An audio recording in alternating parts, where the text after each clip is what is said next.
Hey, good evening. Tonight there is no wind, no sounds from the world above. You are standing before a wall of stone deep, deep underground. The air is heavy, thick with rock dust, decaying linen, and something older than memory.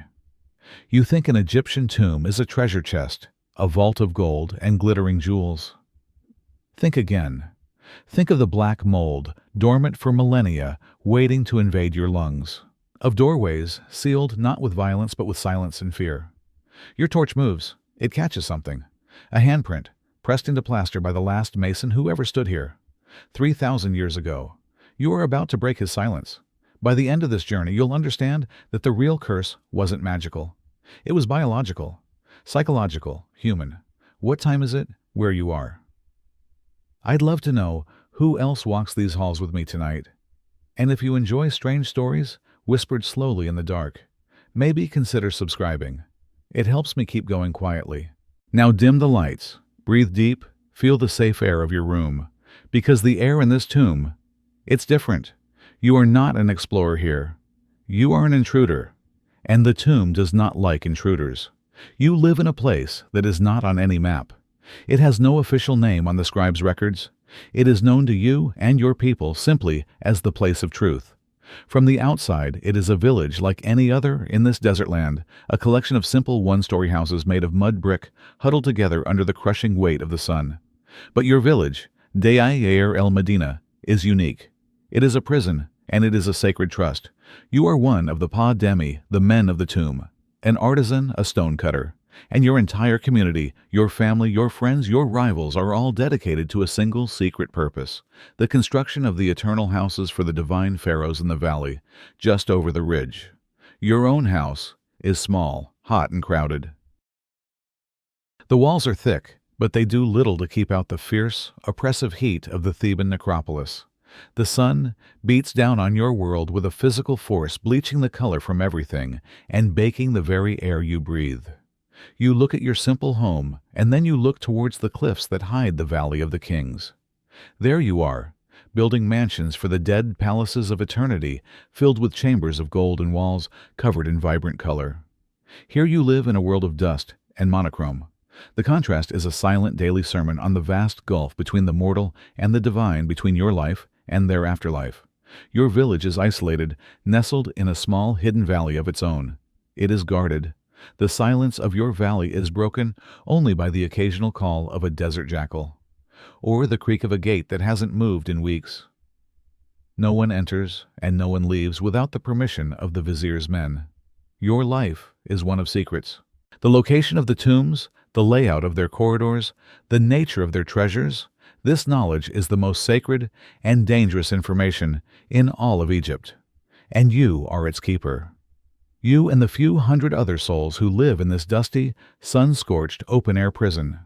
You are honored, but you are not free. You are the guardians of eternity, and your cage is the desert itself. Your days are measured in stone. Long before the sun rises over the eastern cliffs, you are awake. You eat a simple breakfast of bread and onions, and then you begin the long walk, a silent procession of men climbing the steep path that leads over the ridge and down into the great silent valley. The Valley of the Kings. Here the world of the living ends, and the work of eternity begins. You descend into the earth, into the mouth of the new tomb, a dark, man-made cave, being carved into the mountain's heart. The air inside is instantly cooler, but it is not a pleasant coolness. It is the dead, stagnant air of the deep earth, thick with the fine, white dust of limestone. Your work is to cut the stone. You hold a bronze chisel in one hand and a wooden mallet in the other. All day you work by the flickering, smoky light of oil lamps, your world reduced to the few feet of rock in front of you. The sound is a relentless tap, tap, tap, a chorus of hundreds of chisels echoing in the confined space. A sound so constant it becomes a form of silence. The tap-tap of chisels fades. All you hear now is your own breath bouncing off the stone. The dust is your constant companion. It coats your skin, your hair, your lungs. You cough, and your phlegm is white with limestone. You see the older men in the village, their chests rattling, their breathing, a shallow, painful struggle. You know that the very stone you are carving to give the pharaoh eternal life is slowly stealing the breath from your own. The darkness is another danger. It hides cracks in the ceiling, the risk of a sudden rockfall that could crush a man in an instant. And you must do this work in near silence. Idle chatter is forbidden. The secrets of this place are too great. The plans for the tomb are known only to the master architect and the vizier. You are simply a hand, a tool carving one small section of a grand secret design. You do not know what lies beyond the wall you are cutting. You do not know the full purpose of the rooms you create. Your job is to cut the stone to create the void and to speak of it to no one. You are building a god's tomb with the sweat of your brow and the silence of your tongue. You believe in the gods, of course. You believe in Ra, in Osiris, and Anubis, who weighs the heart of the dead. But here in this valley, dedicated to death, your beliefs are more potent, more immediate. You believe in the power of the dead, and in the terrible efficacy of their curses. You are not just building a tomb, you are building a fortress against chaos, and you are building a trap for anyone foolish enough to disturb it. In the evenings, in the cool of your small house, stories are told. They are not stories for children. They are hushed, fearful tales. Stories of the tomb robbers of the last generation, men from your own village who, driven by greed, dared to violate the tombs of the old kings. Stories of how they were caught and the horrifying punishments they endured, impaled on sharp stakes, their bodies left to rot in the sun as a warning to others. But worse than the punishments of men are the punishments of the gods. You have heard tales of men who entered the tombs and were struck by a sudden wasting sickness. Men who were haunted by vengeful spirits, their sleep filled with nightmares, until they went mad. You who spend your days carving the hieroglyphs of these curses into the walls, know the words by heart.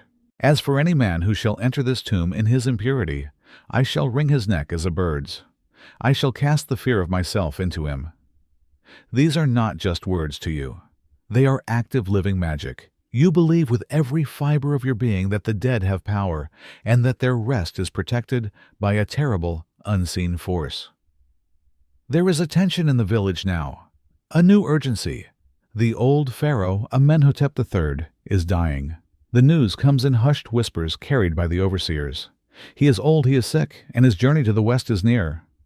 The work on his great tomb, a project you have spent most of your adult life on, has been thrown into a frantic, desperate pace. The shifts are longer.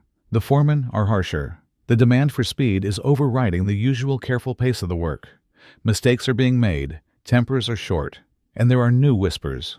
Whispers of things you have not seen in other tombs. The master architect has been in secret meetings with the high priests from the temple of Amun-Ra. They speak of new kinds of protection, new layers of deception. The usual false passages and hidden pits are not enough, they say. This pharaoh's tomb must be sealed in a way that no other has been before. They speak of psychological traps, of architectural illusions designed to break a man's spirit, of secret rituals performed in the deepest chambers to awaken ancient guardians. The pharaoh's tomb is almost finished, and you're starting to wonder if you're meant to leave it. The silence inside a sealed tomb is a profound thing. It is a silence that has weight, a silence that has been left undisturbed for centuries, even millennia. But throughout the long history of Egypt, this silence was often broken, not by the spirits of the dead, but by the hushed whispers and scraping tools of living men. We often think of the treasures of the pharaohs being revealed for the first time by modern archaeologists. But the truth is, the golden age of tomb robbing happened in antiquity itself, and the men who did it were not common thieves. They were often highly organized, skilled, and desperate professionals. What would drive a man to commit such a heinous act of sacrilege? What would make him risk not only a gruesome death by torture, but the eternal damnation of his own soul? It is easy to say it was greed, and for some, it surely was. The sheer intoxicating allure of rooms filled with gold is a powerful motivator, but often the real reason was far more mundane and far more tragic. It was desperation. During periods of famine when the Nile's flood was poor and the grain stores were empty, a man might be forced to choose between his fear of the gods and the certainty of watching his family starve. During times of political chaos, when the state's control over the necropolis weakened, tomb robbing became a widespread, almost industrial-scale enterprise, sometimes even quietly sanctioned by corrupt officials seeking to fill their own coffers. These were not lone wolves acting on impulse. The great tomb robberies were planned with military precision. We know this from surviving court documents like the Abbott Papyrus, which details the investigations into a string of robberies during the reign of Ramses IX. A gang was a crew of specialists. There was the scout, often a stonemason or a quarryman who knew the terrain of the valley intimately, who could identify the subtle signs of a hidden, sealed entrance. There was the stonecutter, a man like you who knew the weak points in a wall, who could tunnel through meters of solid rock with skill and relative silence. There were the strong men, the brutes, whose job was to move heavy stone blocks or the lids of sarcophagi. And perhaps, most importantly, there was the insider. The greatest key to success was information. Many gangs had a contact on the inside, a corrupt priest, a captain of the necropolis guard, medjay, or a disgruntled embalmer. This insider could provide invaluable information, the location of a forgotten tomb, a flaw in its construction, the schedule of the guard's patrols. This betrayal from within was the secret ingredient in many of the most successful heists in history. Their techniques were simple, but effective. They would work at night under the light of a new moon, their movements shrouded in darkness. They might begin by tunneling, starting a shaft many meters away, and angling down to bypass the sealed entrance, entirely emerging directly into a corridor or chamber. This was slow, back-breaking work, done in suffocating heat and near total darkness. Once inside, they worked quickly. Their goal was to retrieve only the most valuable and portable items, precious metals. Gold, silver, and electrum. They were not collectors. They were businessmen. They would rip the golden funerary mask from the face of the mummy, tear the golden sandals from its feet, and peel the solid gold leaf from its coffin. They would stuff their sacks and vanish back into the night, leaving behind a scene of chaos and desecration, the sacred silence of the tomb, broken forever. But for many of these men, their escape was only temporary. The arm of pharaonic law was long, and its grip was strong.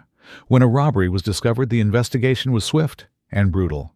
The medjay guards, under pressure from the vizier, would round up suspects, and the interrogation would begin. The primary tool of interrogation was torture. There was no concept of a suspect's rights. The goal was to extract a confession and, more importantly, the names of every single accomplice. The most common method was the bastinado. The suspect would be thrown to the ground, his feet tied to a post, and the soles of his feet would be beaten relentlessly with heavy wooden rods. The pain was excruciating, designed to break even the most resolute spirit. Surviving papyri record the chillingly formulaic nature of these interrogations. The scribe would write, "The examination was held. He was beaten with the rod upon his feet and his hands. The oath of the Lord LPH Life Prosperity Health was administered to him not to tell a lie." And under this agony the men would confess. Their words, recorded by the court scribes, give us a direct haunting window into their crimes. We have the confession of the stonemason Amenpanefer, who admitted to robbing the tomb of Ramesses VI. He says, "We went to rob the tombs, and we found the tomb of King Sekhemre Shedawi. We found the god lying at the back of his burial place. We opened his sarcophagus and his coffin in which he was. We found the noble mummy of this king. There were 2 swords, and a great number of amulets and necklaces of gold at his throat. We stripped off the gold which we found on the noble mummy of this god. We set fire to their coffins. We took their furniture, and we divided it among ourselves." Once the confessions were secured, and all members of the gang were rounded up, the judgment was passed, and the punishment for this greatest of all crimes was one of the most gruesome fates imaginable. It was death by impalement. The condemned man would be taken to a public place, often near the temple or the scene of his crime. A sharpened wooden stake, thick and strong, would be set upright in the ground. The victim would be forced down onto the stake, which was driven through his abdomen or torso. He was not killed instantly. He was left there, impaled to die a slow, agonizing death over the course of hours. or even days from internal bleeding and shock. His body would be left on public display, a rotting, horrifying warning to any who might consider following in his footsteps. But even this terrible physical death was not the end. For the Egyptian mind, there was a fate far worse. It was the second death, the complete and total annihilation of one's existence. A criminal's name, the very anchor of his identity and immortality, would be hacked out from any record or monument. His own tomb, if he had one, would be desecrated and destroyed. His family would be forbidden from making offerings to his spirit. This was the ultimate punishment, to be erased from memory, to be denied an afterlife, to be condemned, not just to physical death, but to an eternity of non-existence. This was the terrifying price one paid for a few sacks of stolen gold. The primary defense of the tomb was its secrecy, its hidden location. But the architects knew that secrets are often temporary. They anticipated that eventually intruders would come. And so they built defenses into the very fabric of the tomb. When you think of tomb traps, your mind may conjure images from adventure films, pressure plates on the floor that trigger flying darts, complex mechanical devices, or giant rolling boulders. The reality was both simpler and in some ways more brutal. The Egyptian architects were masters of using gravity, immense weight, and the landscape itself to create formidable physical barriers. One of the earliest and most effective traps was the hidden shaft. Imagine you were a tomb robber. You have successfully tunneled past the sealed entrance and are now making your way down a long, dark descending corridor. The air is stale. The only sound is your own breathing and the scuff of your sandals on the dusty floor. You hold your torch high, its light dancing on the walls. The passage ahead seems clear. You take another step and the ground vanishes from beneath your feet. You are plummeting into absolute darkness. The fall might be 30, even 40 feet. The impact at the bottom is shattering. If you are lucky, you die instantly. If you are unlucky, you lie at the bottom of a deep vertical shaft with broken legs or a broken back, unable to move. Your torch is extinguished. Your accomplices, hearing your scream and the sickening crunch of bone, are too terrified to follow. They will abandon you. You are left alone in total darkness, in absolute silence at the bottom of a man-made well, to die slowly of your injuries and thirst. This was a common feature, especially in the tombs of the Old Kingdom. These deep shafts were often a legitimate part of the construction used to lower the sarcophagus. But then they were left open, their tops covered with a thin layer of plaster or loose rock, becoming a simple but lethally effective pitfall trap. The second great physical barrier was the portcullis. These were not doors, they were locks made of pure, immovable weight. In key passageways deep within the tomb, the architects would build hidden recesses into the ceiling. Inside these recesses, they would place enormous slabs of the hardest stone they could find, usually granite or quartzite. These stone plugs could weigh several tons. They were held in place by massive wooden beams or by a complex system of ropes and sand-filled chambers. After the pharaoh's burial was complete and the priests had left the tomb for the final time, the trap would be set. The wooden supports would be removed or the sand would be released from the shafts, and the massive stone portcullis would slide down with immense force, sealing the passage completely. It was a gate of stone, a lock that had no key. The hope was that this impenetrable barrier would halt any would-be robber in their tracks. But these traps, as formidable as they were, often failed. The reason was time. The robbers were not in a hurry. They were patient. When faced with a solid granite plug blocking the way, they would not try to break it. That would be impossible. Instead, they would simply start chiseling at the softer limestone wall next to the plug. It was slow, laborious work. It might take them days or even weeks of patient, quiet tapping in the dark. But eventually, they would carve a new, narrow passageway around the massive stone block. They defeated the trap not with strength, but with persistence. The great stone locks designed to protect eternity were ultimately bypassed by the slow, determined work of desperate men. The Egyptian architects knew that a purely physical barrier might eventually be breached, and so they employed another more subtle kind of defense, the architecture of confusion. The tomb was not just a series of corridors leading to a prize. It was designed to be a disorienting, frustrating, and psychologically draining labyrinth intended to defeat the minds of the intruders, not just their bodies. The very layout of a New Kingdom tomb was a form of passive trap. You would not find a simple straight path to the burial chamber. Instead, you would face a series of long, steeply descending corridors that would suddenly change direction. There would be flights of stairs leading down into deeper darkness, only to be followed by another corridor that inexplicably led upwards. This design was spiritually significant, representing the journey of the sun god through the underworld, but it was also intensely practical. It made navigating in the dark, smoky torchlight extremely confusing. And more importantly, it made the removal of large, heavy objects like pieces of a golden shrine or a coffin an almost impossible task. Hauling a heavy object up a steep, narrow incline in the dark was a logistical nightmare. The most brilliant feature of this architectural deception was the false burial chamber. Imagine again that you are the robber. You have spent days tunneling and have finally breached what you believe to be the heart of the tomb. You enter a large, well-decorated room. This antechamber is filled with funerary goods, chests of linen, jars of wine, perhaps some less valuable wooden furniture. It looks exactly like the burial chamber you have been seeking. You and your crew, believing you have found the main treasure, might gather these goods and leave satisfied with your haul, never realizing that the real prize lay just beyond. The true burial chamber, containing the sarcophagus and the golden treasures, would be hidden behind a section of the wall that had been plastered over and painted to look exactly like the rest of the room. It was a masterful bluff, designed to trick robbers into a premature victory. Another tool of confusion was the false door. Carved into the walls of many chambers, these were elaborate, detailed representations of a doorway, complete with a frame and a lintel. To the Egyptian mind, this was a magical portal, a gateway, through which the Ka, the spirit of the deceased, could pass, to receive offerings from the world of the living. But to a tomb robber, it was a source of immense frustration. It looked exactly like a sealed door.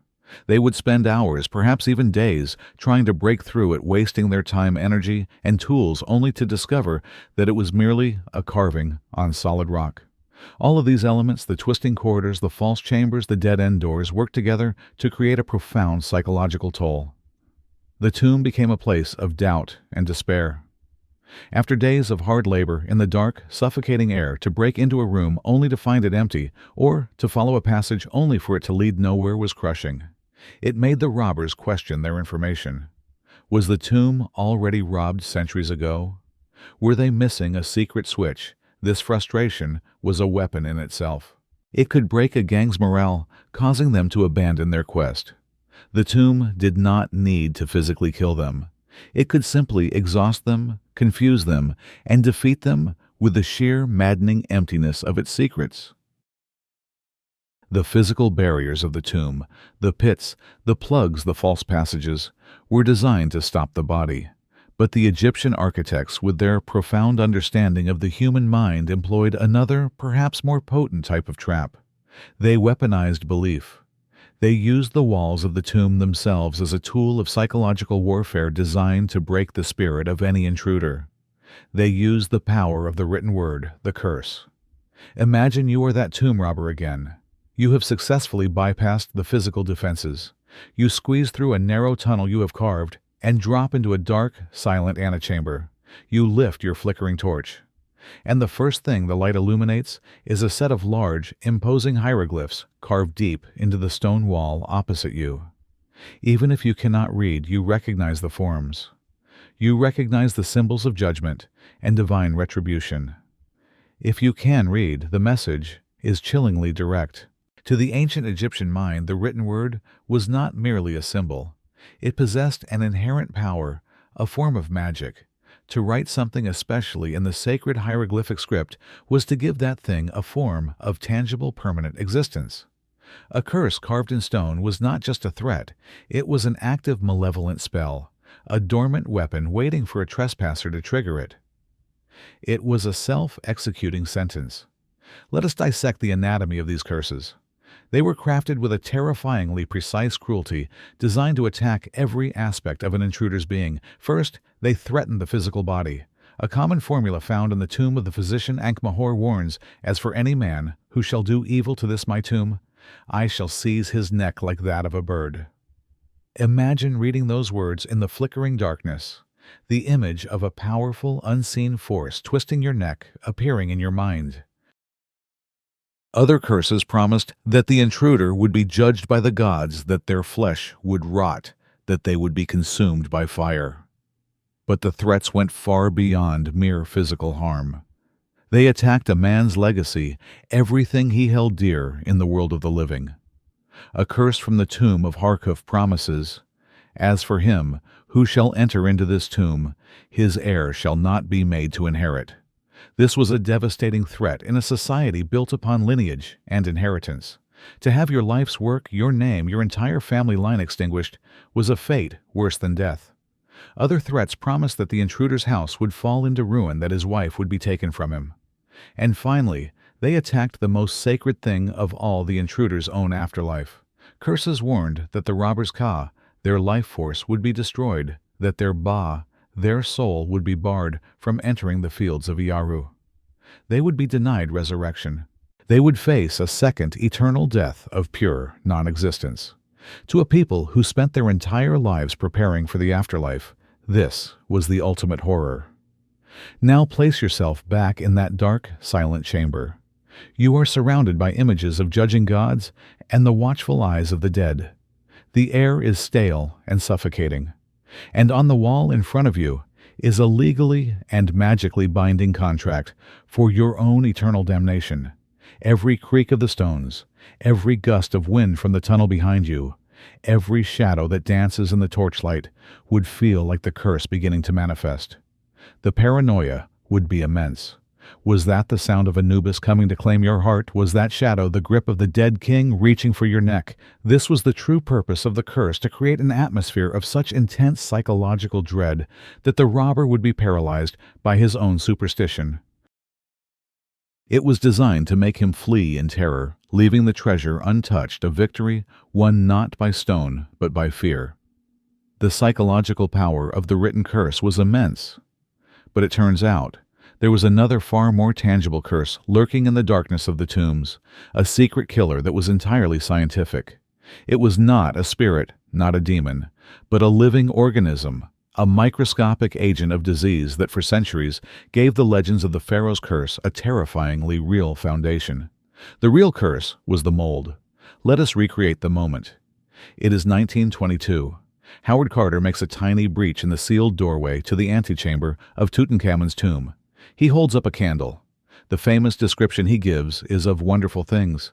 But what he did not describe, what no one could understand at the time, was the first breath he took of that ancient 3,000-year-old air. That first breath, carrying the scent of dust and time, was also carrying millions of invisible dormant passengers. A sealed tomb is a perfect petri dish. For millennia, it has been a dark, stable environment, protected from the outside world. Inside, there is a feast of organic materials, wooden furniture, baskets of fruit and grain left as offerings, fine linen wrappings, and of course, the mummified body itself. Over thousands of years, with even the slightest amount of humidity seeping through the rock, these materials become the perfect breeding ground for various species of fungi. The primary culprits are molds from the Aspergillus family, particularly Aspergillus niger and Aspergillus flavus. When the tomb is breached and the air is disturbed, the dormant spores of these molds are released, creating a dense, invisible cloud. To the early excavators, this was just the smell of a musty, old room. They had no idea they were inhaling a biological weapon. These molds are dangerous because they produce a class of chemical compounds called mycotoxins. These toxins are potent poisons and carcinogens. When inhaled, the sharp, microscopic spores can lodge themselves deep within the lungs, causing a severe inflammatory reaction. The short-term symptoms would have been baffling and frightening. An excavator might develop a persistent racking cough. They might experience shortness of breath, as if their lungs were filling with fluid. They could suffer from headaches, fatigue, and in severe cases of aspergillosis, the infection could lead to bleeding from the lungs. It would feel like a sudden, aggressive wasting disease, exactly like a curse. This brings us to the famous Curse of Tutankhamun, the story of the mysterious deaths of people associated with the tomb's opening, starting with its financial backer, Lord Carnarvon. He died just a few months after entering the tomb officially from an infected mosquito bite that led to blood poisoning. But the scientific theory of mycotoxins offers a compelling, alternative explanation. What if Lord Carnarvon's immune system was already severely compromised from inhaling a massive dose of aspergillus spores? Upon entering the tomb, his lungs may have been under attack, weakening his entire body. In this weakened state, a simple infection from a mosquito bite, something a healthy person might have easily fought off, became a fatal blow. The mold was not a magical assassin that sought out its victims. It was a silent accomplice. It didn't need to be intelligent or malicious. It simply weakened the body's defenses, leaving the victim vulnerable to the more mundane dangers of the world. The curse was not supernatural. It was biological. It was the patient, silent, and deadly power of a fungus, waiting for millennia in the dark, ready to be awakened by the breath of the living. The mold we have spoken of was a living curse, a biological entity waiting in the dark.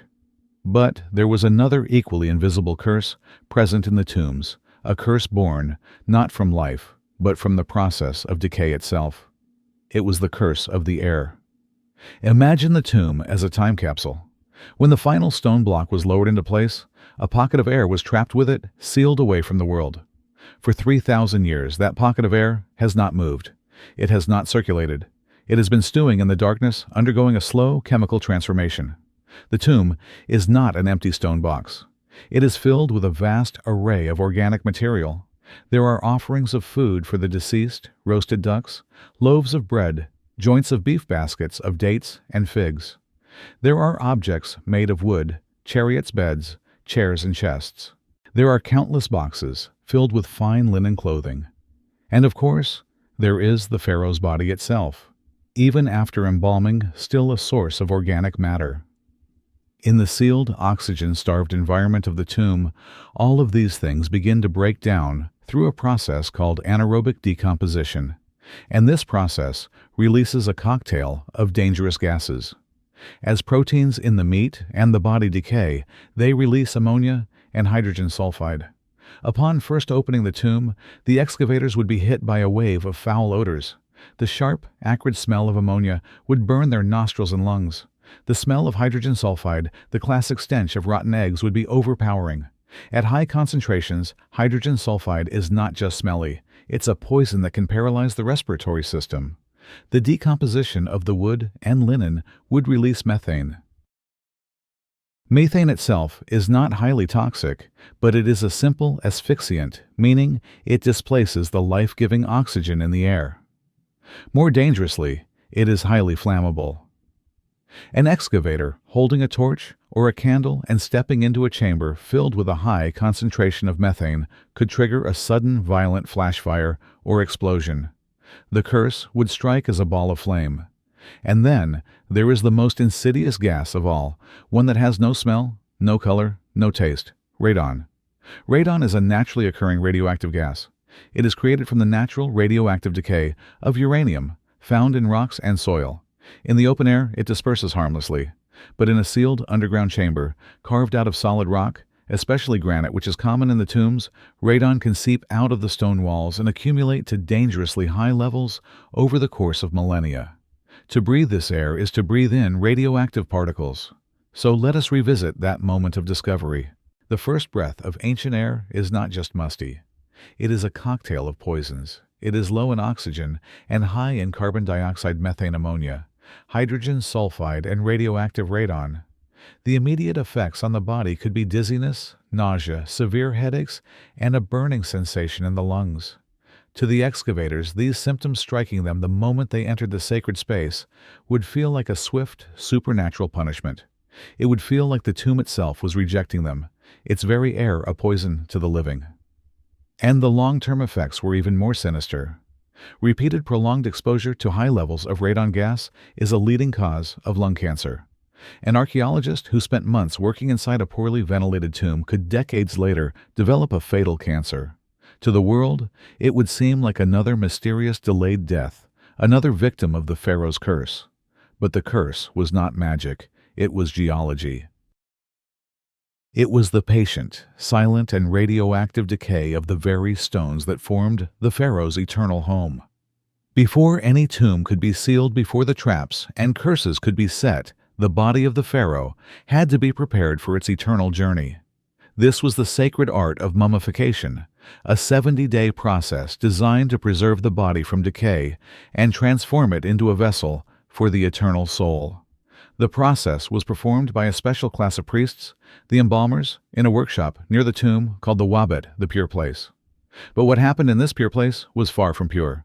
It was a gruesome, visceral, and often brutal procedure, and the very first step was in many ways the most shocking. It involved the removal of the brain. To our modern understanding, the brain is the seat of consciousness, of intelligence, of the self. It is the most important organ. To the ancient Egyptians, it was worthless. They believed the heart was the center of intelligence, memory, and emotion. The heart would be carefully preserved within the body. The brain, in their view, was little more than cranial stuffing, a mass of soft tissue that served no purpose in the afterlife. In fact, it was a liability. It would be the first organ to liquefy and rot after death, causing the entire head to decay from within. And so, it had to be removed. But how do you remove a brain from a skull without opening the head? The Egyptians devised a method of horrifying ingenuity. Imagine the scene. The body of the deceased king lies on a wooden table. The chief embalmer, holding a long, thin bronze rod, approaches. The rod is hooked at one end, resembling a sinister tool for knitting or crochet. This is the brain hook. The embalmer does not make an incision. Instead, he takes a small hammer and a chisel or a sharp awl. He places the tip of the chisel at the base of the pharaoh's nostril, angles it upwards, and with a few sharp, precise taps, he breaks through the ethmoid bone, a very thin, sieve-like plate of bone that separates the nasal cavity from the cranial cavity. He has now created an entryway. He then inserts the long hooked rod into the nostril and pushes it upwards through the hole he has just created directly into the soft tissue of the brain. Now, the most grotesque part of the procedure begins. He begins to whisk. Vigorously, he uses the hooked end of the rod to churn the brain inside the skull, scrambling it, breaking it down from a solid organ into a thick, pulpy, grayish-pink slurry. He is, in effect, liquefying the seat of the pharaoh's earthly consciousness. Once the brain has been sufficiently scrambled, the body is tilted. The liquefied brain matter is then allowed to pour out through the same nostril it was accessed from. It drips slowly into a waiting bowl. A long spatula-like tool might be used to help scoop and pull out any remaining fragments. The brain, the organ of thought and dreams, is unceremoniously drained away and discarded. It is treated with no more reverence than common biological waste. After the skull is emptied, it would be rinsed by pouring in palm wine, which acted as a disinfectant, and then packed with long strips of resin-soaked linen to ensure the head kept its shape and did not collapse. This procedure, excerebration, is a visceral reminder of the Egyptians' profoundly different understanding of the human body. It is a clinical, brutal, and unsentimental process, the first bloody step in creating a beautiful, eternal God from the fragile, decaying vessel of a man. With the brain, the seat of earthly thought, now discarded as mere refuse, the embalmer's sacred and terrible work moves to the body cavity. For within the torso lies a collection of organs, each one a potential hotbed of moisture and decay. To ensure the body's eternal preservation, this entire internal world must be dismantled and removed. This process of evisceration is one of the most invasive and crucial stages of mummification, a procedure balanced on a knife's edge between sacred ritual and gruesome butchery. The body of the king lies upon the embalming table in the Wabe, the pure place. According to the accounts of the Greek historian Herodotus, the procedure began with a profound social and religious drama. A specific official known as the Ripper, or Parashistes, was tasked with making the initial incision. He would approach the divine body of the pharaoh with a sharpened flake of Ethiopian stone, likely obsidian, a volcanic glass whose fractured edge is sharper than any metal blade. He would mark the left flank, the designated point of entry, and with a swift, decisive movement slice through the skin and muscle to open the abdominal cavity. And here, a strange ritual would unfold. Having committed this act of violence against the god's body, the pharaohs would immediately drop the blade and flee. The other priests present would chase after him, shouting curses and throwing stones, ritually casting him out. This act absolved the chief embalmers of the sin of cutting the divine flesh. The necessary violence was outsourced to a man who became a ritual scapegoat, taking the blame for the profanity so the sacred work could continue. With the incision made, the chief embalmer, often a high priest wearing the jackal mask of Anubis, could now begin his work. His hands, anointed with sacred oils, would reach deep into the warm, still cavity of the king. It was a blind, tactile exploration. He would locate the organs by their shape, texture, and position within the body. One by one, he would sever the arteries, veins, and ligaments that held them in place. He would pull out the stomach, the site of digestion. He would remove the long coiled tubes of the intestines. He would reach up through the muscular diaphragm to grasp and remove the soft, spongy lungs, the vessels of breath. Finally, he would retrieve the large, dense liver. The entire inner architecture of the king's torso was systematically deconstructed and removed, leaving behind a hollow, empty shell. But, amidst this wholesale removal, one organ was always deliberately left untouched, resting in its sacred place, within the chest. The heart, the ib. To the Egyptians, the heart was everything, the brain was not. It was the absolute center of intelligence, the source of emotion, the storehouse of memory, the seat of the conscience. The heart was the essence of the person. To remove it would be to erase their identity, to create a mindless automaton for the afterlife. More critically, the heart was the key witness in the final judgment. In the great hall of two truths, the deceased would stand before the gods, and their heart would be placed on one side of a great golden scale. On the other side would be the single white feather of Ma'at, the feather of truth and order. The jackal-headed god Anubis would supervise the weighing, while the ibis-headed god Thoth, the scribe of the gods, stood ready to record the verdict. If the heart was light-free from sin, it would balance with the feather, and the deceased would be declared true of voice, and granted entry into the paradise of the afterlife. But if the heart was heavy with the sins of their life, the scale would tip, and the heart would be tossed to the floor to be devoured by the terrifying monster Ammit, a hybrid of crocodile, lion, and hippopotamus.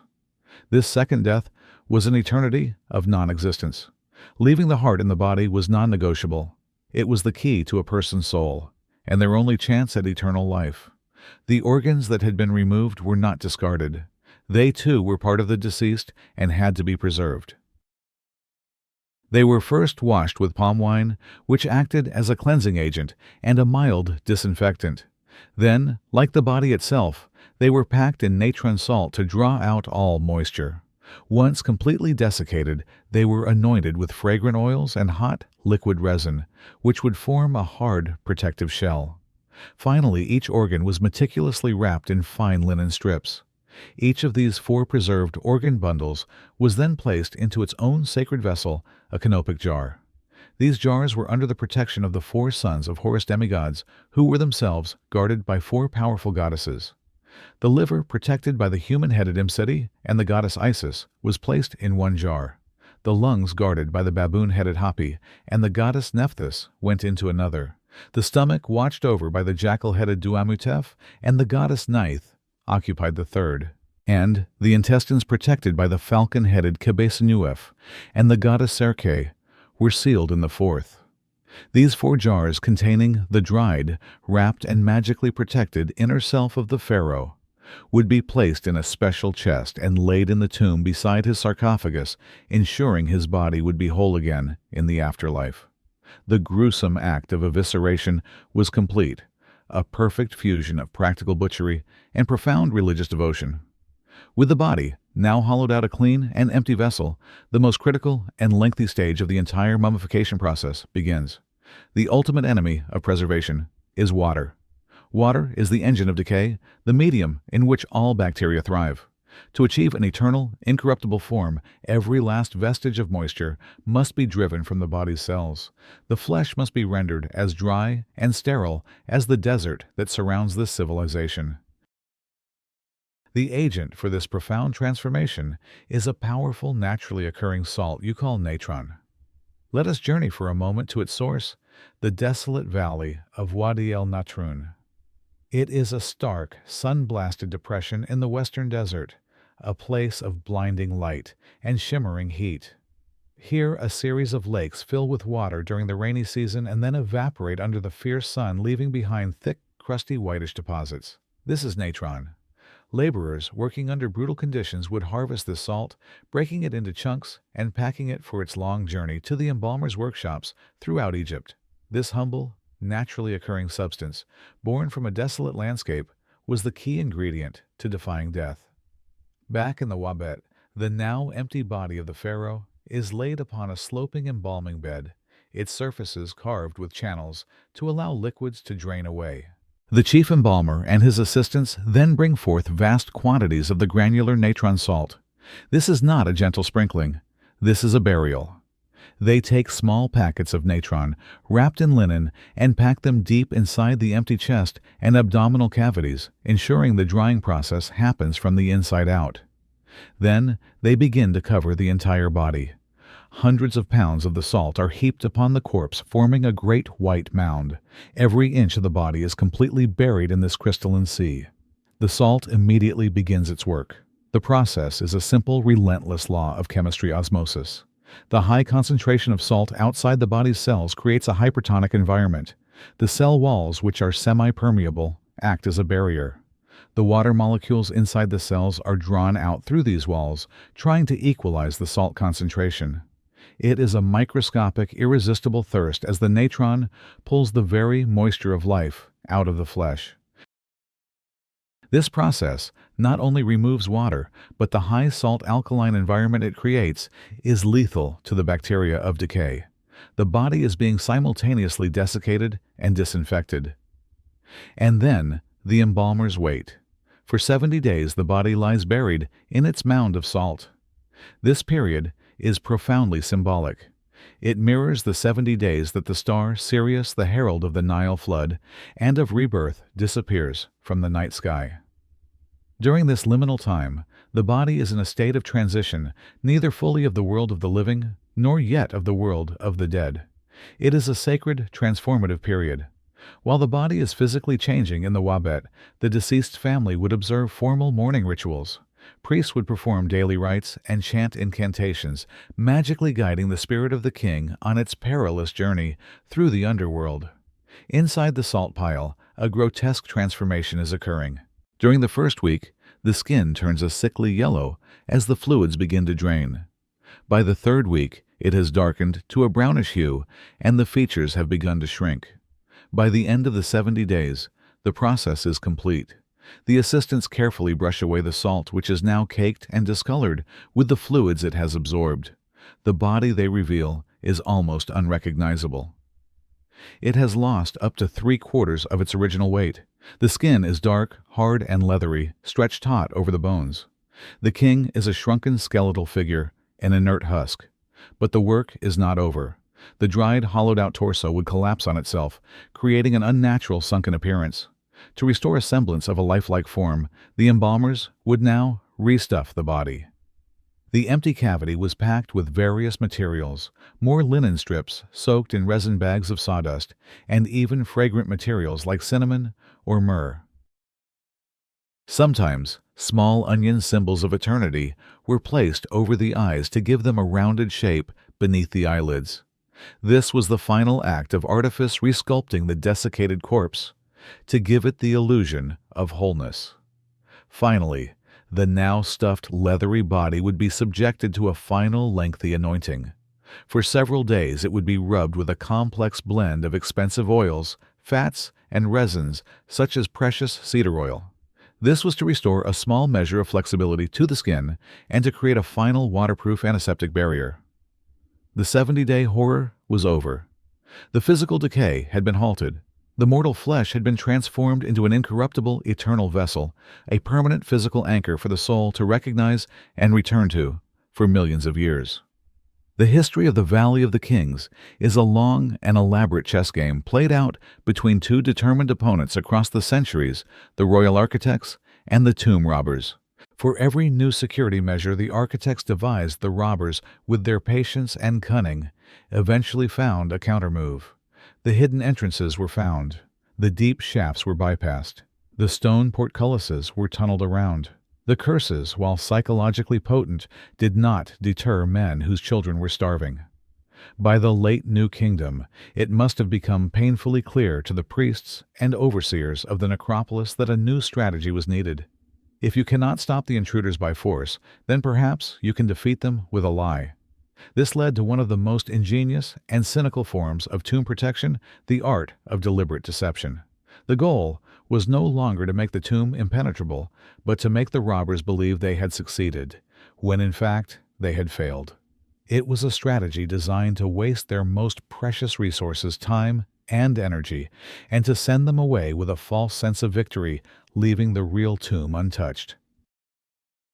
The primary tools in this game of wits were the decoy burial chamber and its ultimate prize, the fake mummy. Imagine the scene. A gang of robbers has spent weeks tunneling into a new tomb. They have bypassed a blocked corridor and navigated a confusing set of stairs. Finally, they break through a plastered wall into a large, formal-looking chamber. It has all the hallmarks of a royal burial chamber. The walls are painted with scenes from the Book of the Dead. There are chests of linen clay jars of wine and broken pieces of funerary furniture scattered about, signs of a hasty, ancient robbery. And in the center of the room sits the grand prize, a large stone sarcophagus, its heavy lid sealed shut.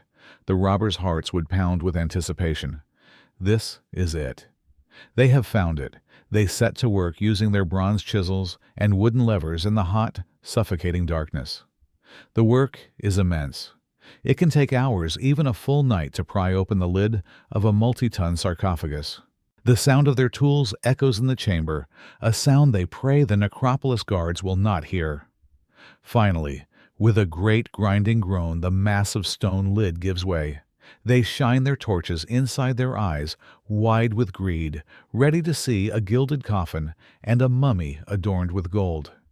And they see a log, or a collection of large rocks, or, perhaps most insulting of all, a crude life-size dummy made of bundled reeds and linen, roughly shaped like a human body and wrapped in a few token bandages. The psychological impact of this moment cannot be overstated.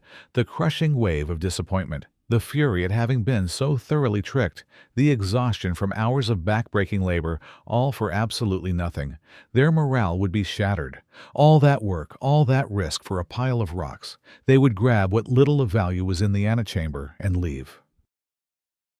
But more importantly, they would leave with the belief that the tomb was either a poor tomb with no real treasure, or that it had already been thoroughly looted by others, who had also been fooled by the dummy. The news would spread through the underworld of thieves. The tomb of Pharaoh Tex is empty. Don't waste your time. The lie itself becomes a form of protection. In other cases, the deception was even more subtle. The decoy sarcophagus might contain a real mummy, but not the one they were looking for. It could be the body of a minor court official, a distant and unimportant relative, or even an animal hastily mummified and placed in the decoy coffin to add a layer of authenticity to the bluff. The robbers might unwrap the bandages, find a real but unadorned body, and conclude that this was the main burial, and that the pharaoh was simply buried with less wealth than they had hoped. This entire strategy was a brilliant, multi-layered deception. The false burial chamber, which we have discussed, was layer 1. The decoy sarcophagus within it was layer 2. And the fake mummy, or bundle of rocks inside, was layer 3. The real burial chamber, meanwhile, might be hidden beneath a false floor in that very room, or behind another cleverly disguised wall, waiting in silence while the robbers expended all their energy on the elaborate fake. Archaeologists have found compelling evidence of these practices. They have discovered tombs with multiple chambers that appear to be burial chambers, but only one actually held the royal sarcophagus. They have found sarcophagi that were empty or contained materials other than the expected body. This was not a system based on brute force, but on a deep, cynical understanding of human psychology. The architects had learned that you cannot always build a wall high enough to keep a determined man out. But you can build a lie so convincing that he will walk away of his own accord, carrying nothing but a story of his own failure, becoming an unwitting guardian of the very secret he sought to steal. The image of the inviolable sacred tomb, a place of eternal, undisturbed rest, is one of the most powerful ideas in Egyptian culture. It is the promise made to every pharaoh, the culmination of their life's work. But this promise was often broken. And shockingly, the most systematic violators of the tombs were not always the desperate low-class tomb robbers we have spoken of. Sometimes the violation was an inside job, a state-sanctioned act of desecration, disguised as piety, perpetrated by the very priests and officials entrusted with the protection of the dead. Welcome to the world of recycled tombs and state-sponsored grave robbing. As the New Kingdom waned, particularly during the 20th and 21st dynasties, the power of the pharaohs diminished.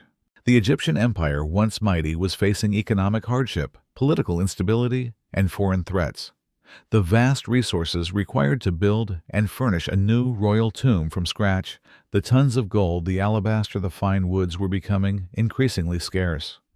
The state treasury was running low. Yet, the religious obligation to provide a magnificent burial for the current king remained absolute. So where was a struggling pharaoh to find the necessary wealth? The answer lay silent all around them, buried in the Valley of the Kings. The process began under a veneer of official religious duty. The high priests of Amun, the most powerful religious figures in the land, would declare a campaign to restore and protect the tombs of the great ancestors. They would announce that due to the persistent threat of tomb robbers, it was no longer safe for the divine bodies of the great pharaohs to rest in their individual tombs. For their own eternal safety, the royal mummies needed to be gathered from their ancient resting places and moved to a secret communal hiding place, a cache where they could be guarded together. And, to some extent, this was true. The famous Deir el-Bahari, a mummy cache, discovered in the 19th century, contained the mummies of some of the greatest pharaohs in history, including Ramesses the Great Seti I and Thutmose III, all hidden together in a single, unmarked tomb. The priests did in fact save these royal bodies from being utterly destroyed by robbers. But this noble act of preservation hid a darker, more pragmatic purpose. As the priests and their officials entered each ancient tomb, they came not just as protectors, but as assessors. A scribe would accompany them, meticulously recording an inventory of everything found within. And then, under the guise of tidying the burial, the stripping would begin. The primary target was gold. The gilded coffin of a long-dead pharaoh would be deemed too damaged to move. Its precious metal would be carefully peeled off, melted down in a hidden workshop, and returned to the state treasury. The great golden shrines, too heavy and cumbersome to move, would be dismantled. Their gold recycled to fund the army or to pay the salaries of the very necropolis workers who were meant to be guarding them. The mummy of the ancient king would be unceremoniously unwrapped. Its golden amulets, its necklaces, its rings, its golden funerary mask, all would be removed. The naked, stripped mummy would then be rewrapped in simple new linen, often with a docket tucked into the bandages identifying the king and noting that he had been renewed by the high priests. This renewed mummy would then be placed in a simple, undecorated wooden coffin and moved to the secret cache. The immense wealth of a legendary pharaoh like Thutmose III was systematically plundered, not by thieves in the night, but by the official bureaucracy of the state he once ruled. In other cases, the recycling was even more direct. A less important pharaoh, or a high-ranking official, might have their entire tomb usurped. A later, more powerful king, short on time and resources, would simply take over the sarcophagus of a predecessor. The original names and inscriptions would be painstakingly chiseled off, and the new king's name would be carved in their place. We have found sarcophagi where this recarving is evident, a ghostly trace of the original owner still visible beneath the new one. The tomb itself, already carved out of the rock, would be expanded and redecorated for its new occupant, saving decades of labor. This was the ultimate betrayal. The sacred pact to protect the eternal rest of the ancestors was broken by their own descendants. The very concept of a house of eternity was revealed to have an expiration date, a date determined by the economic needs of the current regime. The priests of Amun, in their great piety, would declare that the Ka, the spirit of the dead king, would surely understand that the gold was needed for the good of the living state of Egypt. But it is hard to imagine that this justification offered much comfort to the stripped, rewrapped, and unceremoniously reburied pharaohs. Their eternal rest was sacrificed for the temporary needs of the present. Their magnificent tombs, designed to last for millions of years, were ultimately treated as little more than secret buried treasuries waiting to be opened when the kingdom fell on hard times. We have explored the secrets hidden within the tombs, the traps, the curses, the poisons, the deceptions. But there is one final chilling secret, that we must confront a legend so dark and so persistent that it haunts the very idea of the pyramids and tombs themselves. It is a secret that concerns the men who built these eternal houses.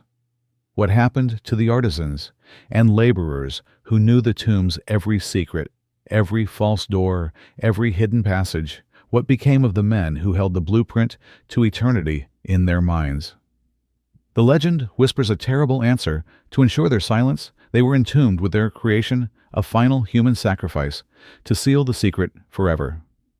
Let us be clear from the outset, unlike many of the other dark secrets we have discussed, there is no direct conclusive archaeological evidence for this practice in the Valley of the Kings during the New Kingdom. No mass graves of workers have been found at the foot of a royal tomb. But the logic behind the legend is so cold, so ruthless, and so compellingly practical that it has endured for centuries. It is a theory born from a deep understanding of the high-stakes game of tomb security. The greatest weakness of any fortress is always the human element. The architects, the foremen, the stonecutters, the painters, these men were the living keys to the tomb. They knew the precise location of the decoy chambers. They knew which wall concealed the true burial chamber. They knew the sequence of corridors and the nature of the traps. As loyal as they might be, their knowledge represented an unacceptable security risk. A worker could be captured by a rival faction and tortured for information. He could, in a moment of weakness or desperation from famine, sell his secrets to a gang of robbers. He could get drunk on beer in a tavern and let a crucial detail slip. From a purely pragmatic standpoint, there was only one way to guarantee absolute, eternal silence. The knowledge had to die with the knowledgeable. This practice, known as retainer sacrifice, was not unheard of in the ancient world. At the royal tombs of Ur in Mesopotamia, archaeologists uncovered great death pits containing the bodies of dozens of attendants, soldiers, servants, and musicians who were sacrificed to accompany their royal master into the afterlife.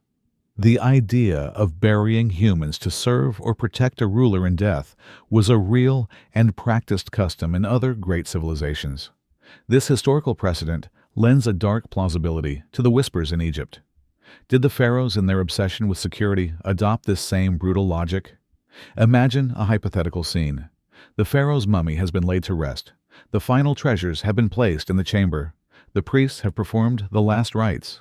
Now only a small select team of the most trusted workers remains deep inside the tomb, tasked with sealing the final, most secret passageway. They work by torchlight, setting the last stone blocks into place, plastering over the wall to make it seamless with the rest of the corridor. The air is thick with tension. They know their work is done. They also know that they are the last living souls to have seen the true layout of the tomb. Their overseer, a high priest sworn to protect the king's eternity at any cost, watches them.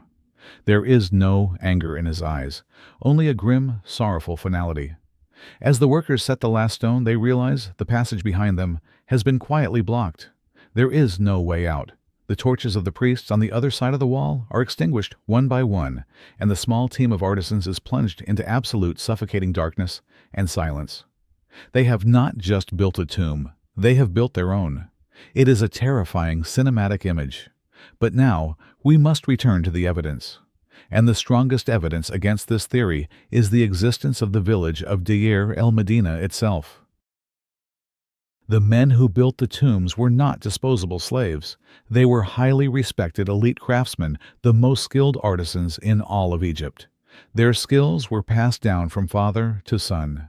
To kill off an entire team of these irreplaceable workers after every project would be an act of profound logistical insanity. It would be like a master violin maker smashing his finest tools after completing each instrument. The state needed these men for the next tomb and the one after that.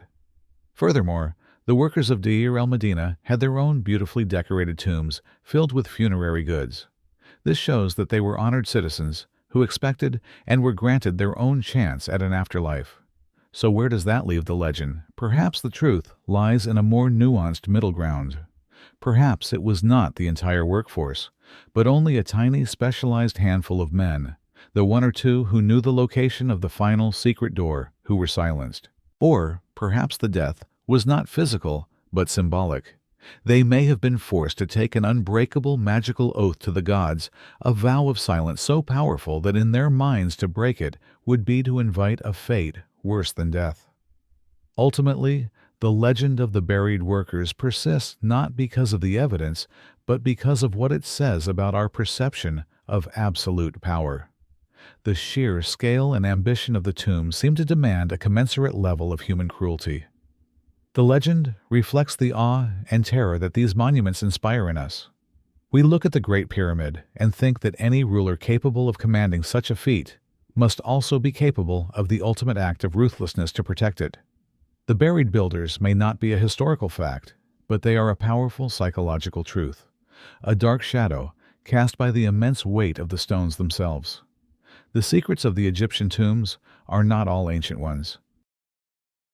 Some are modern, born from new technologies that allow us to see beyond the surface, to peer through stone and plaster, and to question the very nature of what we thought we knew. The most tantalizing of these modern secrets lies hidden in plain sight, in the most famous tomb of all, KV62, the eternal house of the boy king Tutankhamun. His tomb, discovered by Howard Carter in 1922, was a miracle, an almost perfectly intact time capsule of pharaonic splendor. But for all that it revealed, the greatest secret of Tutankhamun's tomb might be what it still hides. For a century, Egyptologists have been puzzled by a number of strange anomalies concerning the tomb. The first is its size. For a pharaoh of the 18th dynasty, the tomb is incredibly small, almost comically so. Its layout, with a sharp right-hand turn into the burial chamber, more closely resembles the tombs of private nobles or queens, not the grand straight-axis tombs typical of a male sovereign. It feels cramped, rushed, almost like a temporary solution. The second anomaly is the decoration. In a typical pharaoh's tomb, nearly every wall of every corridor and chamber is covered in intricate religious texts and art. In Tutankhamun's tomb, only the burial chamber itself is painted, and even this decoration seems to have been done in a hurry. The figures are less refined, the work less precise than what is seen in other royal tombs. It suggests a sudden, unexpected death and a frantic race to prepare a suitable, if not ideal, resting place. The third and perhaps most telling anomaly is the treasure itself. While magnificent, detailed study has shown that a huge portion of the funerary goods, as much as 80% by some estimates, was not originally made for Tutankhamun, his famous golden death mask shows signs of having been altered. One of his golden coffins was clearly made for another owner. These were recycled goods, repurposed from the burials of his controversial predecessors from the Amarna period, likely Akhenaten, and most tantalizingly, his queen Nefertiti. All of these clues point to one conclusion: this was probably not meant to be Tutankhamun's tomb at all. This brings us to a compelling theory proposed in 2015 by the British Egyptologist Nicholas Reeves. His hypothesis is as simple as it is revolutionary. Tutankhamun's tomb is not his tomb. It is merely the antechamber, the hastily converted entrance to a much larger, grander, and still undiscovered tomb lying just behind the walls. A tomb he believes belongs to Nefertiti. Reeves's theory was born from an incredibly close examination of new, high-resolution laser scans of the tomb walls. Beneath the plaster and the famous paintings, the scans revealed faint, straight vertical lines. lines that suggested the unmistakable outline of two sealed and plastered-over doorways. One lies on the west wall of the burial chamber. The other, larger and more significant, lies on the north wall. The north wall is the most famous wall in the tomb, depicting Tutankhamun's successor, I, performing the opening of the mouth ceremony on the boy king's mummy. But Reeves argues that this scene is a piece of clever misdirection painted over a pre-existing doorway. He points to strange features in the painting, such as a faint vertical line that runs through the scene and facial features on the figure of Tutankhamun that bear a closer resemblance to the known features of Nefertiti. He argues that this doorway leads to the original intended burial complex. In his scenario, Nefertiti, who may have ruled as a pharaoh in her own right after Akhenaten's death, was buried here in splendor. When Tutankhamun died suddenly, a decade later, with his own grand tomb not yet ready, the priests made a pragmatic decision. They opened the entrance to Nefertiti's tomb, buried Tutankhamun in the outer chambers, sealed the doorway leading to Nefertiti's burial, and plastered and painted over it to hide the seam. This theory caused a worldwide sensation. The idea that the tomb of the enigmatic and beautiful Queen Nefertiti, a discovery that would rival that of Tutankhamun himself, was lying hidden in plain sight was almost too good to be true. The Egyptian authorities, intrigued, authorized a series of ground-penetrating radar scans. The initial results were electrifying. A Japanese team announced they had found clear evidence of voids, empty spaces, or chambers behind the north and west walls. The world held its breath. But the story of the tombs is never simple. Subsequent, more thorough radar scans, conducted by different teams with different equipment, were inconclusive. Some found no evidence of voids at all. Others found anomalies, but could not definitively say they were man-made chambers. The scientific community became deeply divided. The debate still rages today. The Egyptian authorities, wary of drilling into the priceless wall paintings of Tutankhamun's tomb on inconclusive evidence, have put a halt to further physical investigation for now. And so, the secret remains locked within the stone. Are there hidden chambers behind those walls? Is the long-lost mummy of Queen Nefertiti one of history's most powerful women waiting silently in the darkness just meters away from her famous stepson? Or are the faint lines and radar anomalies simply natural fissures in the rock? For now, we do not know. The walls of Tutankhamun's tomb, which have held so many secrets for so long, may be holding the greatest secret of all. The tomb's defenses were not all made of stone and shadow. The most intimate and powerful protection was a form of portable magic, a secret weapon that the deceased would carry with them into the afterlife. It is known to the modern world as the Book of the Dead, but this name, given by early Egyptologists, is misleading. It was not a single monolithic book. Its real name was the Book of Coming Forth by Day, and it was not a book about the dead. It was a user's guide for the dead. It was a collection of spells, hymns, and magical formulas, a custom-made map and book of passwords for the soul's perilous journey through the underworld. Imagine a long, beautiful scroll of papyrus, sometimes up to 40 meters in length. It is covered in intricate hieroglyphic script and decorated with vibrant, detailed illustrations called vignettes. This scroll, containing a personalized selection of spells chosen by the deceased or their family, would be rolled up and placed in the coffin, often between the mummy's legs or resting upon its chest. It was the single most important item for the afterlife, more valuable than gold, because it held the keys to navigating eternity.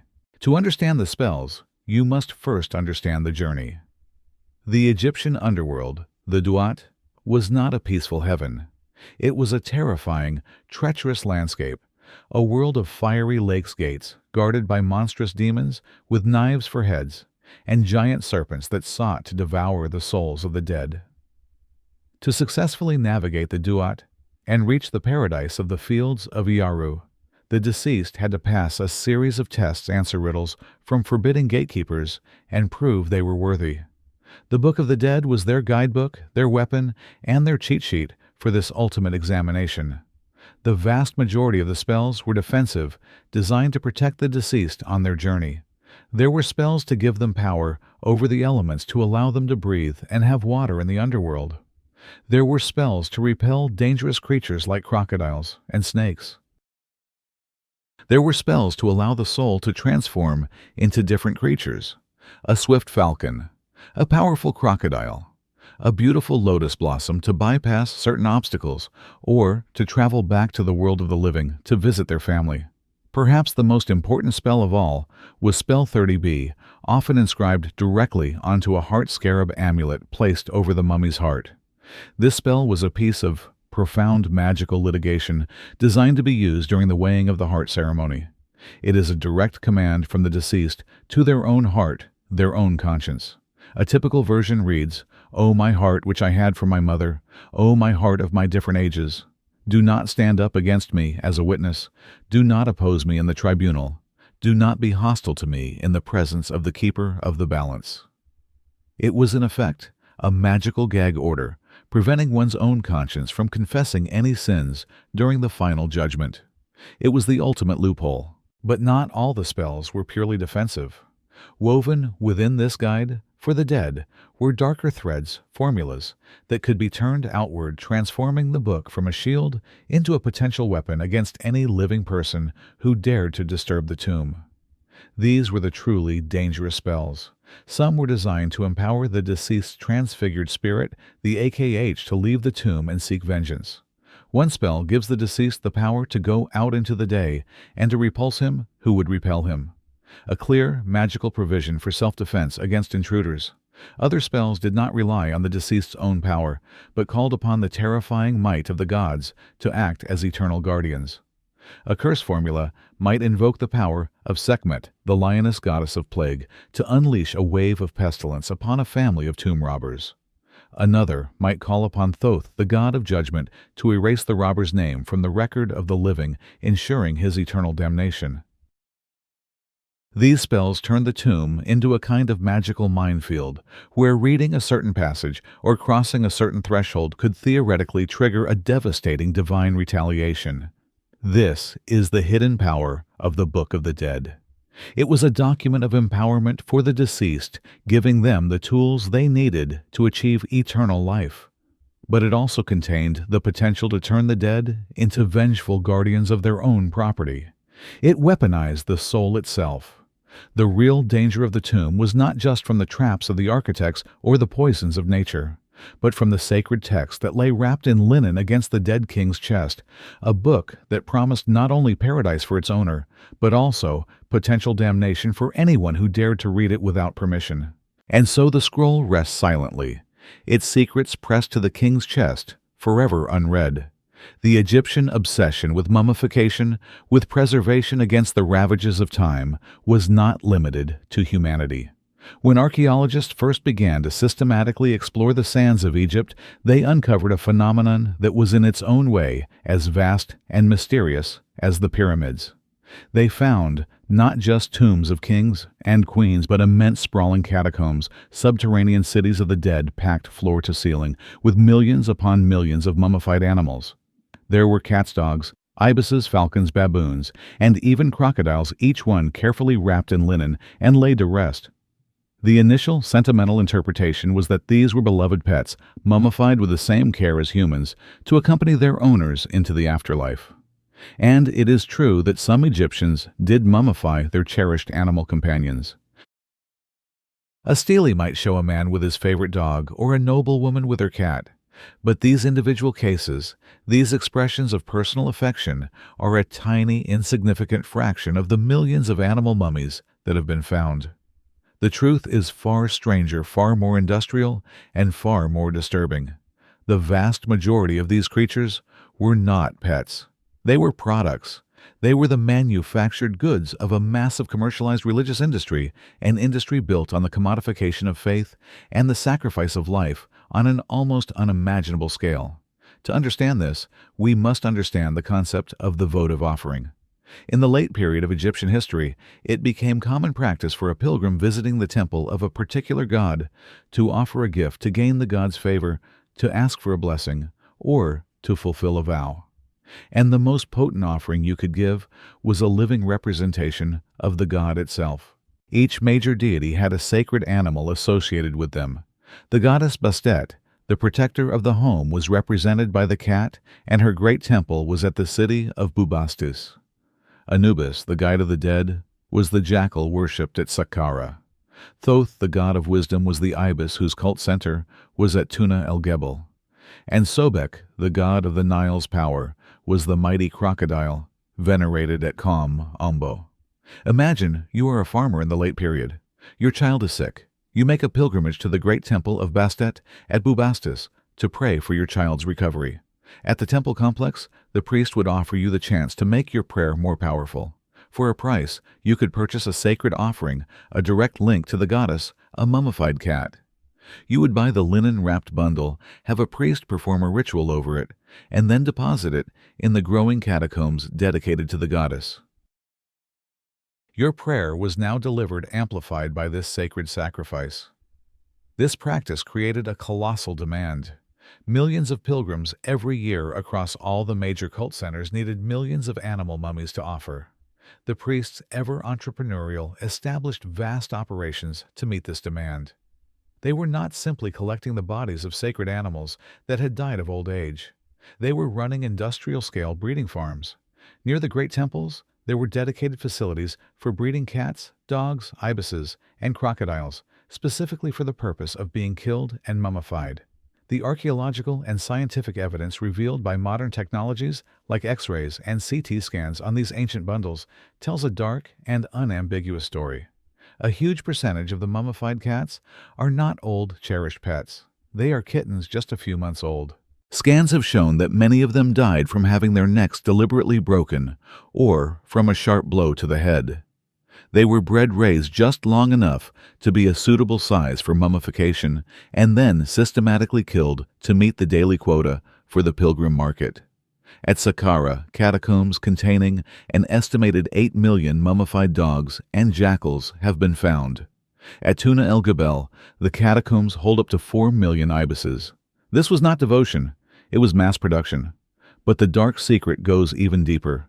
The demand was so immense that even these massive breeding and killing programs could not keep up.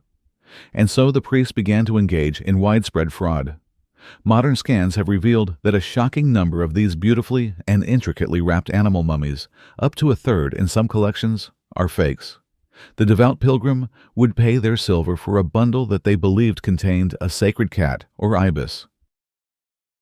But inside the linen wrappings, there was no animal. Some contain just a few random animal bones, perhaps the leftovers from another mummification. Some contain only a bundle of reeds or some mud cleverly shaped to feel like a small animal. Some are completely empty, nothing more than skillfully wrapped linen. The unsuspecting farmer, having made his long journey, would buy a fake mummy, offer a heartfelt prayer over it, and place it in the catacomb believing he had communicated with his God. He had, in fact, been swindled by the very priests he trusted. The great animal necropolises of Egypt are not, therefore, a testament to a deep love of animals. They are the silent, sprawling evidence of a dark religious industry where faith was monetized. Life was mass-produced for slaughter, and deception was sold to the devout by the handful.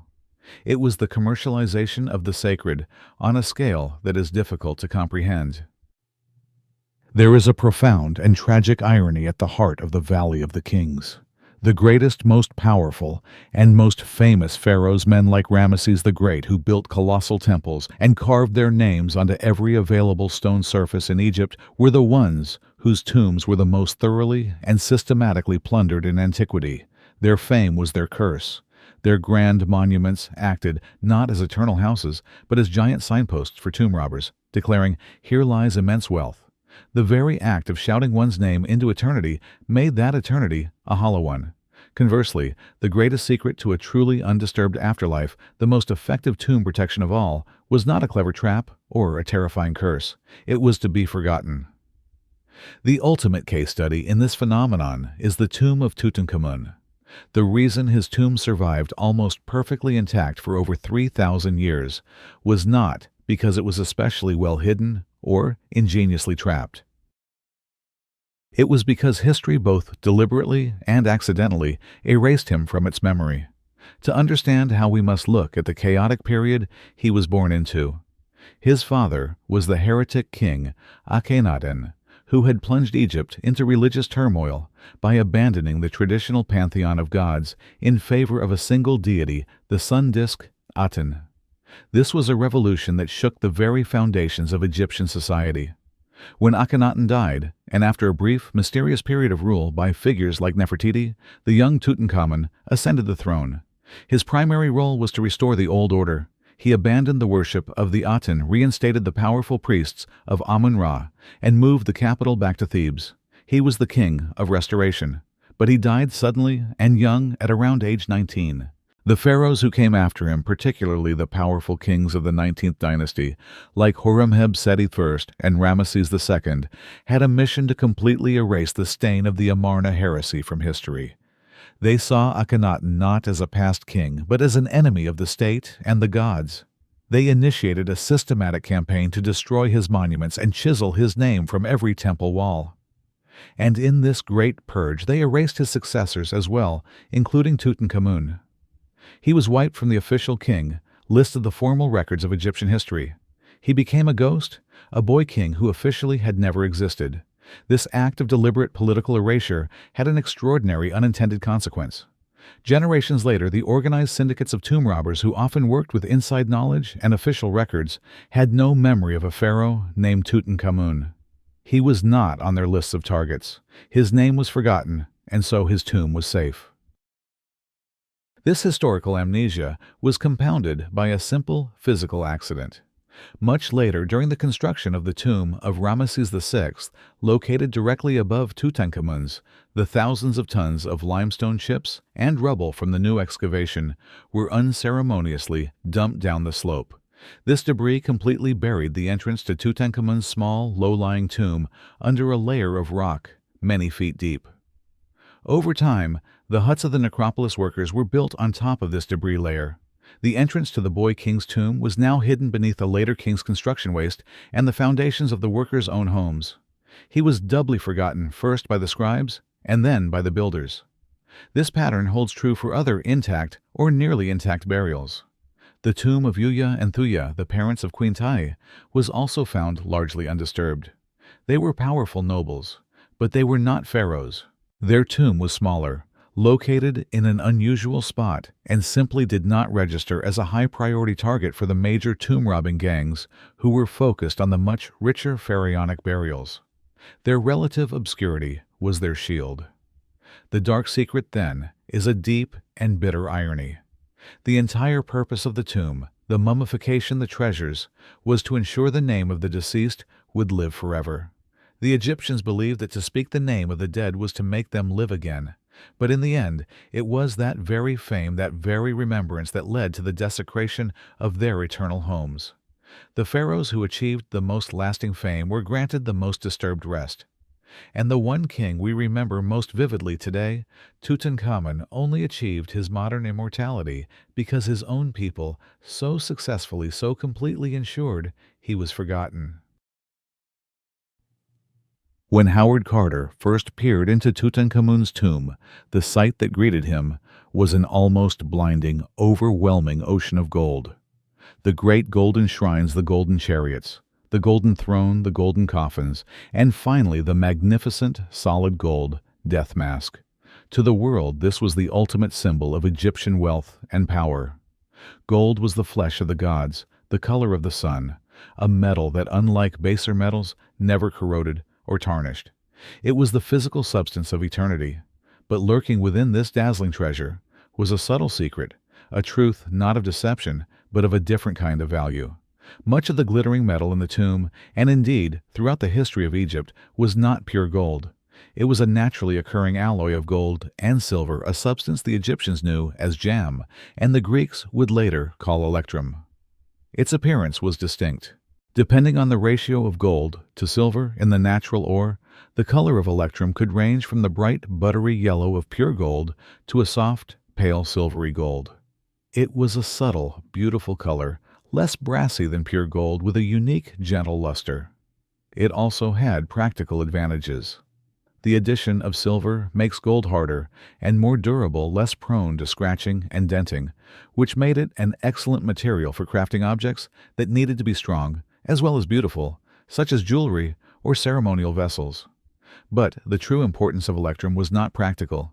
It was deeply spiritual. The Egyptians did not see it as an impure or lesser form of gold. They saw it as a sacred substance in its own right, a metal that contained a powerful cosmic duality. In their cosmology, gold was the ultimate symbol of the sun, the domain of the great sun god Ra. It was the color of daylight, of life, of masculine power. Silver, on the other hand, was the symbol of the moon. It was the color of the night sky, of reflection, of feminine power, and was associated with gods like Thoth, the god of wisdom, and Khonsu, the god of the moon. Electrum, therefore, which naturally fused both metals into one, was not just a simple alloy. It was a physical manifestation of cosmic harmony. It was a metal that contained the balanced power of both the sun and the moon, of day and night, of the masculine and the feminine. It was a substance that perfectly embodied the principle of Ma'at, of divine order and balance. This is why electrum was often used for the most sacred and magically significant objects. The capstones of the Great Pyramids and the tips of obelisks were often sheathed in electrum. The idea was that this special metal would catch the first rays of the rising sun and the last rays of the setting sun, glowing with a brilliant silvery golden light, a beacon that connected the earthly realm to the celestial one. It was used for the most delicate ritual vessels in the temples, and for the personal jewelry of the pharaoh and his queen, a way of carrying this cosmic balance on their very bodies. Its use was not a cost-saving measure. It was a deliberate theological choice. To use electrum was to use a metal that was more complete, more magically potent than pure gold alone. To the tomb robber, of course, this distinction was meaningless. Gold, silver, electrum, it was all precious metal to be melted down and sold for its raw weight. But to the priests and artisans who crafted these objects, the choice was deeply significant. The dark secret here is a subtle one, a secret of perspective. We in our modern world are often obsessed with purity, with the idea of solid 24-karat gold. We might see the use of an alloy as a lesser choice. But to the ancient Egyptians, the secret power of many of their most sacred objects lay not in their purity, but in their perfect, natural impurity. It was the harmonious blending of the sun and the moon into a single luminous substance that made electrum the true gold of the gods, a metal that perfectly mirrored the cosmic balance they hoped to achieve in both their lives and their deaths. In the Egyptian mind, water held a profound duality. The great river Nile was the source of all life, the creator god, Hapi, whose annual flood, the Akhet, deposited the rich black silt that allowed civilization to flourish. Water was life regeneration and purity. But the flood was also a force of immense chaotic power. It was a destructive, unpredictable deluge that could sweep away villages and drown the unprepared. Water could create, but it could also destroy. And for a culture obsessed with preserving the dead from decay, moisture was the ultimate enemy. The entire science of mummification was a war against water. Tombs were carved high into the desert cliffs specifically to be above the highest conceivable floodline. This makes the secret we are about to explore one of the most radical and counterintuitive of all. What if some architects, in their desperate search for a perfect security system, decided to stop fighting the destructive power of water? What if they decided to harness it? What if they used the agent of decay itself as the ultimate guardian? The idea of deliberately inviting water into a sacred tomb seems like an act of profound heresy, yet there is compelling evidence that some architects did just that, turning the tomb into a submerged labyrinth. The greatest example of this hydrological engineering comes not from the Valley of the Kings, but from the Middle Kingdom pyramid of Pharaoh Amenemhet III at Dashur. Known as the Black Pyramid, its interior is one of the most complex and baffling of any pyramid ever built. It is a true labyrinth, a maze of corridors, dead ends, hidden passages, and multiple chambers designed to utterly confuse any who entered. But its most ingenious defense was water. The pyramid was deliberately built at a low elevation, very close to the natural groundwater table. The architects designed its intricate network of passages to act as a kind of sump. Over time, groundwater would naturally seep through the rock and flood the interior, creating a submerged, inaccessible maze. Any robber who managed to find their way in would not find treasure, but a dark, silent underwater world impossible to navigate and even more impossible to loot. Could this radical principle have been applied in the Valley of the Kings? While the Nile itself does not flood the valley, the region is prone to rare but incredibly violent flash floods.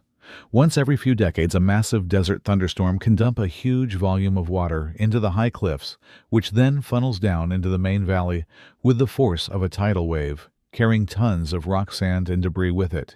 An ingenious architect could easily weaponize this predictable natural disaster. Imagine a tomb deliberately carved in a low-lying part of the valley, directly in the path of a known runoff channel. The entrance passageway could be angled in such a way as to act as a giant funnel. When the great flash flood inevitably came, it would pour into the tomb with incredible force, filling the corridors, not just with water but with a thick, heavy slurry of mud, silt, and rock. The effect would be to seal the tomb more permanently and more effectively than any man-made stone plug. The entire entrance would be buried under tons of hardened, compacted debris. The location of the tomb would be completely erased from the landscape, hidden beneath a new, natural surface. It would take a massive organized excavation to even find the entrance again, let alone clear it. The tomb would be protected by the very landscape itself. This was a choice of profound, almost cynical pragmatism. To use this method was to accept that the interior of the tomb, the beautiful paintings, the delicate wooden furniture, the papyrus scrolls would likely be ruined by the moisture. It was a trade-off. The architect would sacrifice the pristine, dry environment of the eternal house in order to guarantee its ultimate security. It was a decision to fight chaos with chaos, to use the destructive power of a flood to prevent the desecration of a robbery. It reveals a mindset willing to disrespect the sacred space of the tomb in order to protect the sacred body within it. A final desperate gamble against the eternal persistence of human greed, buried under hardened silt, waiting for a storm that may never come. For all the secrets the tombs hold about the ancient Egyptians, they also have the power to reveal the secrets of those who disturb them in modern times. No story illustrates this better than that of Howard Carter, the man who in 1922 discovered the tomb of Tutankhamun. The discovery made him the most famous archaeologist in the world, but the dark secret of the tomb is the immense lifelong psychological price it extracted from its finder. To understand this, we must first understand the man before the discovery.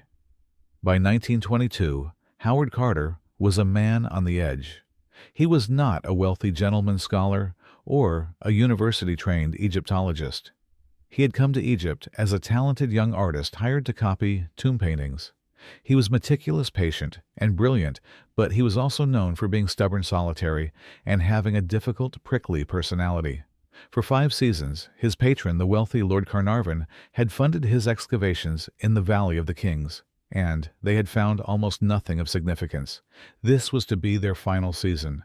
Carnarvon had lost faith. The pressure on Carter was immense. He was facing the end of his career, the failure of his life's ambition. And then he found it. The discovery of that first sunken step, the slow clearing of the staircase, the revelation of the sealed doorway. We can only imagine the almost unbearable tension. And then came the iconic moment. Carter made a tiny breach in the top corner of the inner door. He held up a candle and peered in. His patron stood behind him, impatiently asking, "Can you see anything?" Carter's famous reply, "Yes, wonderful things," is a masterpiece of understatement. In that moment, he was overwhelmed by the sight of gold and treasure, but also by the vindication of a lifetime of work. He had succeeded beyond his wildest dreams, but the pure joy of that discovery was fleeting. It was immediately replaced by a new, crushing burden. He was no longer a driven, obsessive archaeologist. He was now the custodian of the single greatest historical treasure ever found. The entire world was watching him. He was responsible for the meticulous cataloging, preservation, photography, and transport of over 5,000 priceless and often incredibly fragile artifacts. A single mistake, a single broken object would be a failure judged by the entire world. The pressures descended on him like a swarm of flies. The media frenzy was unlike anything seen before. He was hounded day and night by reporters, creating a circus-like atmosphere that hindered his work.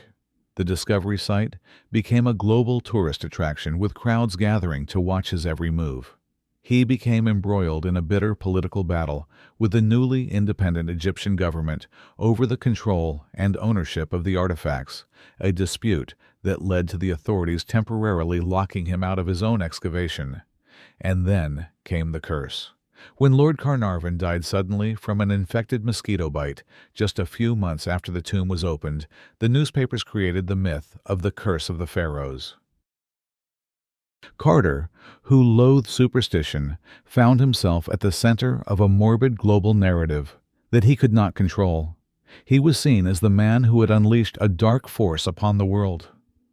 For the next 10 years, long after the world's attention had moved on, Carter remained in the valley, a solitary figure engaged in a monumental task. His life became completely consumed by KV-62. He painstakingly cleared the tomb room by object by object. He became more isolated, his difficult personality made worse by the constant stress and the battles with authorities. The great discovery did not bring him academic glory or a celebrated new career. It trapped him. He never published a full scientific monograph on the excavation. After the work was done, he retired into a quiet, somewhat lonely life, a man forever defined by a single, brilliant moment. The dark secret of Tutankhamun's tomb is not just what it contained, but what it did to the man who found it. Howard Carter opened the door to a pharaoh's secrets, and in doing so, he became a prisoner of his own discovery, a lonely guardian forever bound to the treasure that had both made and consumed his life. When we imagine the contents of a pharaoh's tomb, our minds immediately conjure images of spectacular, almost overwhelming wealth. The solid gold coffins, the glittering jewelry, the grand chariots, the thrones inlaid with precious stones. These were the objects of a god-king, symbols of divine power and eternal status. But hidden amongst this grand spectacle, archaeologists have often found another category of treasure, a collection of items that are not grand or divine at all. They are small, personal, and sometimes deeply strange. And it is these objects, more than any golden mask, that have the power to collapse 3,000 years of history in an instant and reveal the vulnerable human being hidden beneath the layers of divinity. The tomb of Tutankhamun is the greatest treasure trove of these intimate secrets. Once Howard Carter and his team worked past the great golden shrines and the famous coffins, they began to find the objects of Tutankhamun, the person, not Tutankhamun the king. They found his royal wardrobe, a collection of over 100 garments, including fine linen tunics, leopard skin cloaks, and even his simple loincloths, some showing signs of wear. They found his sandals, some with beautiful gold leaf, others the simple reed and papyrus footwear of a young man. They found his hobbies and his pastimes. There were several intricate board games, like the popular game of Senet, the game of passing, which was both a form of entertainment and a simulation of the journey through the underworld. They found his childhood toys tucked away in a painted wooden box. They found his personal scribble palette, the ink cakes still stained with the black and red pigments he used. It raises a quiet question: did the young king, burdened with the weight of an empire, find a few peaceful hours to practice his writing or to paint just for himself? They even found evidence of his sentimentality. One small, unassuming box contained a miniature coffin which in turn held a lock of braided brown hair. Inscriptions identified it as belonging to his powerful and revered grandmother, Queen Tai. The boy king, it seems, kept a treasured memento of his grandmother, a deeply human and relatable gesture, and chose to take it with him into eternity. They also found a collection of walking sticks, over 130 of them. While some were ceremonial, many showed clear signs of use, a poignant clue to the physical ailments we now know he suffered from: a clubfoot and a degenerative bone disease that would have made walking painful without support. But the most shocking and heartbreaking secret of all was found inside two miniature coffins, each one a perfect, small-scale replica of the king's own. They were laid side by side in an unadorned wooden box. When these tiny coffins were opened, they were found to contain the mummified remains of two premature female fetuses. One was born at about 5 months gestation, the other at around 7 to 8 months. For years, their identity was a mystery. But recent DNA analysis has confirmed the almost unbearable truth. These were Tutankhamun's own children, his two stillborn daughters, born to his young wife and half-sister, Ankhesenamun. This discovery reframes the entire story of the boy king. He was not just a political figurehead, the last of his dynasty. He was a husband and a father who had suffered an immense personal tragedy. He and his young queen had tried at least twice to have children to produce an heir, and had failed. We can only imagine their grief. In his own final burial, he chose not to leave his lost daughters behind. He had them mummified, with the same care as any adult, and brought them with him into his tomb, a desperate, loving attempt to reunite his family in the afterlife. These are the true, dark secrets of the tombs, not the curses or the traps, but the quiet human stories of pain, love, and loss. The walking stick of a king in constant physical pain, the lock of hair from a beloved grandmother, and the tiny, tragic coffins of two unborn daughters. These objects strip away the golden mask and the divine titles and reveal the vulnerable boy behind them, reminding us that even a god-king must face the universal human sorrows of a life lived too short. The great necropolis of Thebes was in theory one of the most heavily guarded places on earth. It was protected by its remote, desolate location. It was guarded by a special police force, the Medjay, who patrolled the valley day and night. And its administration was in the hands of a powerful and complex bureaucracy of priests and scribes, all sworn to uphold Mayat and protect the eternal rest of the divine pharaohs. The tomb robber, it would seem, was an outlaw, an enemy of this entire powerful system. But the historical record reveals a darker, more cynical truth. Often the greatest threat to the tombs did not come from outside the system. It came from within.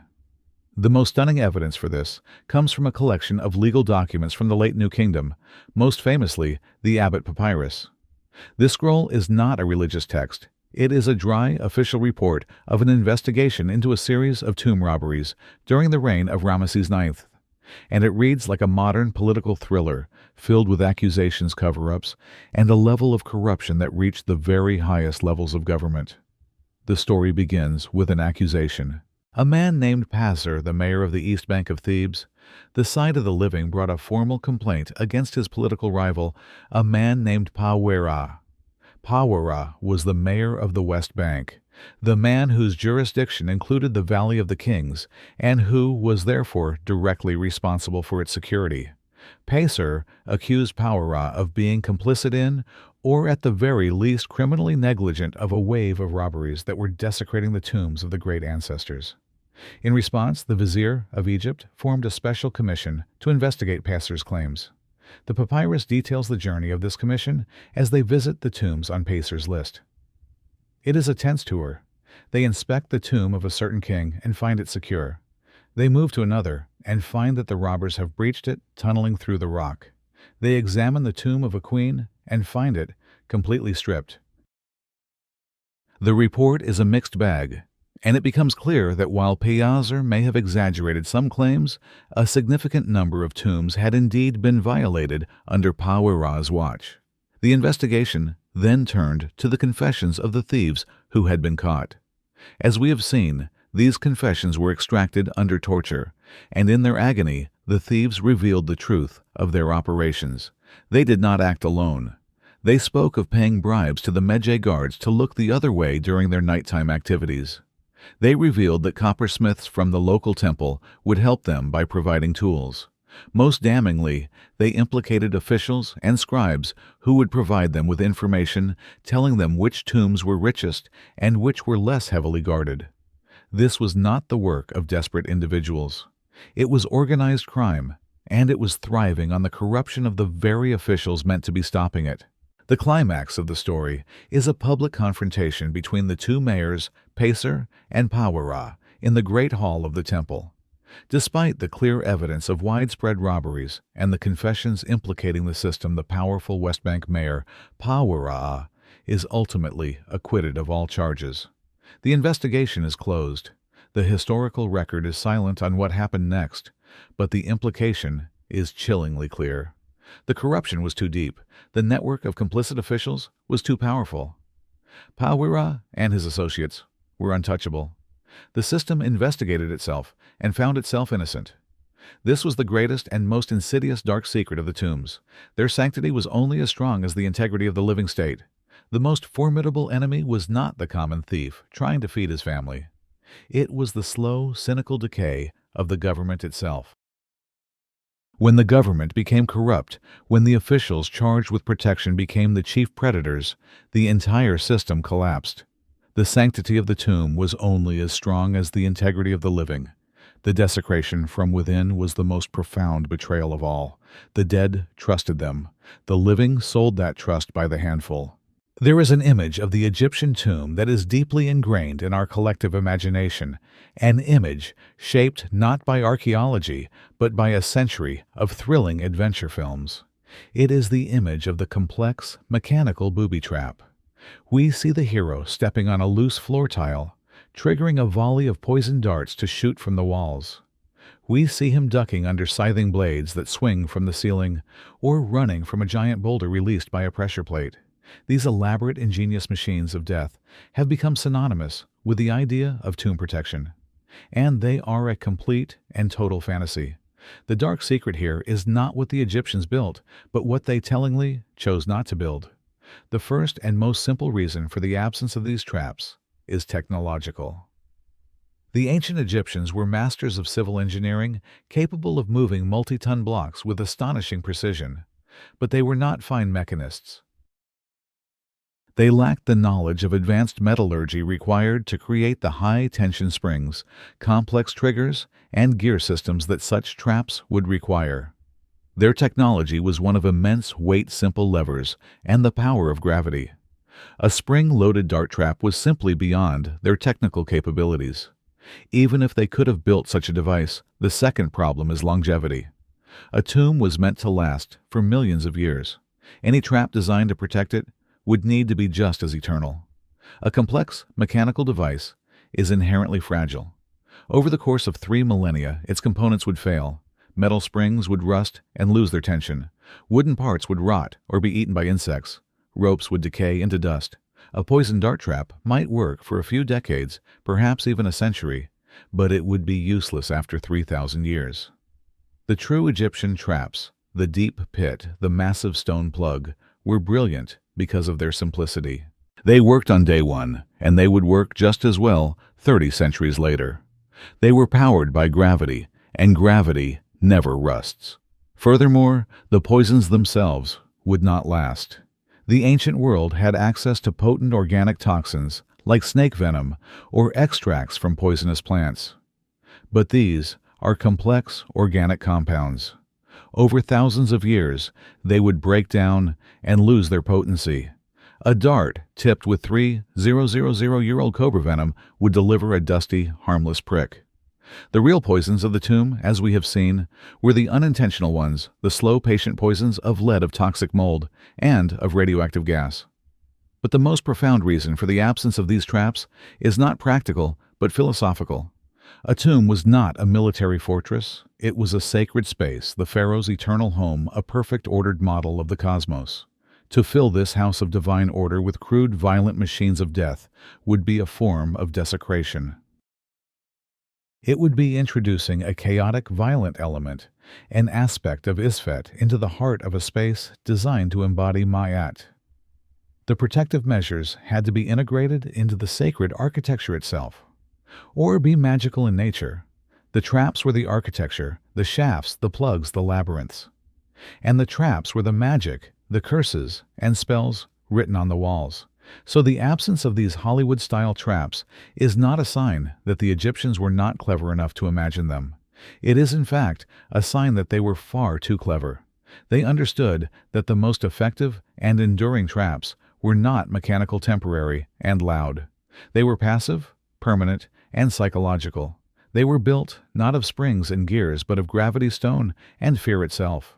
The true terror of the tomb was not the threat of a flying dart, but the crushing weight of a stone plug, the disorienting emptiness of a false chamber, and the chilling promise of a divine curse that would follow you long after you left the tomb's darkness. The tombs of Egypt have been robbed many times over the millennia. The ancient robbers took the gold and the precious metals, but in a tragic irony, some of the greatest and most irreversible losses of knowledge have occurred much more recently during the 19th and early 20th centuries. This was the great heroic age of Egyptology, but it was also an age of treasure hunting, where the desire for spectacular museum pieces often destroyed the very history the excavators claimed to be uncovering. This is the dark secret of archaeology itself, the story of the second robbery. We must picture the scene. In the 19th century, Egypt, under the rule of the Ottoman Empire, was the setting for a great colonial competition. European powers, primarily Britain and France, engaged in a fierce rivalry to acquire the grandest Egyptian antiquities for their new national museums. This was not the careful scientific archaeology we know today. This was a treasure hunt on a national scale, and the men on the ground were often not scholars, but adventurers, diplomats, and showmen. Perhaps the most famous of these figures was Giovanni Belzoni, a former circus strongman from Italy. Belzoni was a man of immense physical power and boundless ambition. He was hired by the British consul to acquire artifacts for the British Museum. His methods were brutally effective. He used battering rams to smash through sealed tomb doors. He cared little for small broken pottery or scraps of linen. He was hunting for giants, colossal statues, massive sarcophagi, and grand obelisks. He was incredibly successful, and many of the greatest treasures of the British Museum and other European collections were brought to light by his efforts. But the collateral damage was immense. The fundamental principle of modern archaeology is that context is everything. The story of an object is told not just by the object itself, but by its precise location, the layer of earth it was found in, and everything else that was found around it. A simple piece of pottery, when its context is known, can tell us about trade routes, dating, and daily life. To the early excavators, like Belzoni, this context was just dirt. They would sweep away layers of dust, debris, and broken pottery to get to the important objects, inadvertently destroying volumes of historical information. They would discard organic materials like seeds, pollen, and animal bones that today, with scientific analysis, could tell us about the ancient environment, their diet, and their religious practices. The mummies themselves, the most precious historical resource of all, were often treated with shocking disrespect. They were seen not as the remains of human beings, but as the containers for treasure. In the frantic search for golden amulets and jewelry tucked within the bandages, mummies were unceremoniously torn apart, their limbs broken, their skulls shattered. Once stripped of their valuables, the desecrated bodies were often simply cast aside, their priceless biological information lost forever. Some travelers in the 19th century even reported using broken-up mummy coffins and even the mummified bodies themselves as fuel for their campfires. Record-keeping was often shoddy or non-existent. An excavator might clear a dozen tombs in a season, piling all the artifacts together with no clear record of what came from where. A beautiful statue might arrive in a museum in Paris, but its story, its context, its very soul was left behind, lost forever in the discarded rubble of a tomb in Thebes. This era was a second, and in many ways, more destructive wave of robbery. The ancient thieves took the precious metals. The 19th century excavators took the great works of art. But in their haste, their rivalry, and their lack of scientific method, they destroyed something far more valuable and utterly irreplaceable, the fragile context that gives these objects their true meaning. The dark secret of many a museum gallery is that the beautiful objects on display are orphans, their stories silenced forever by the very men who brought them into the light. We have journeyed through the world of the tomb robbers. We have navigated the traps, both physical and psychological.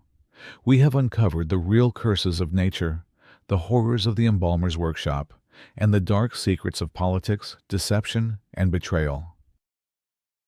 And now we arrive at the final and perhaps the most profound secret of the ancient Egyptian tomb. It is not an object, it is not a creature, it is not a poison. It is the very essence of the tomb itself. It is the eternal silence. Let us imagine the final moments of the tomb's creation. The great sarcophagus is in place. The treasures are arranged.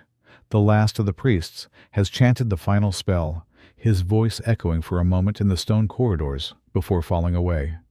He backs out of the final passageway. A team of master stonemasons, the most trusted men in the kingdom, moves forward. They push the final immense stone plug into place, its grating scrape, the last loud noise this chamber will hear. On the other side, they seal the seams with plaster, smoothing it perfectly. The artists then paint over the plaster, creating a seamless, invisible wall. The last worker exits the tomb. The final great stone door at the entrance is sealed. The last torch is extinguished. And then there is silence. But this is not the simple silence of a quiet room. It is an absolute, a silence of immense weight and density. It is a silence that has been purposefully and meticulously manufactured. For the first time in years, the constant tap-tap-tap of the stonecutter's chisels is gone. The grinding sound of the polishers is gone. The shouted commands of the overseers are gone. The shuffling of the workers' feet, the whispers of the priests, even the sound of human breathing, all of it has been extinguished. What is left is a primordial quiet, the silence of the deep earth before life began. Just a few hundred feet above, in the world of the living sound, continues its endless dance. The hot desert wind howls through the cliffs of the valley. A hawk cries as it soars on the thermal currents. In the village of Deir el-Medina, there is the distant sound of children playing, of a donkey braying of life, but none of that can penetrate the tons of solid rock. Down here in the pharaoh's eternal house, there are no seasons. There is no wind, there is no rain, there is no day or night. There is only a single, unchanging, and perfect silence. This silence is the tomb's ultimate guardian. It is the perfect medium for the pharaoh's great journey.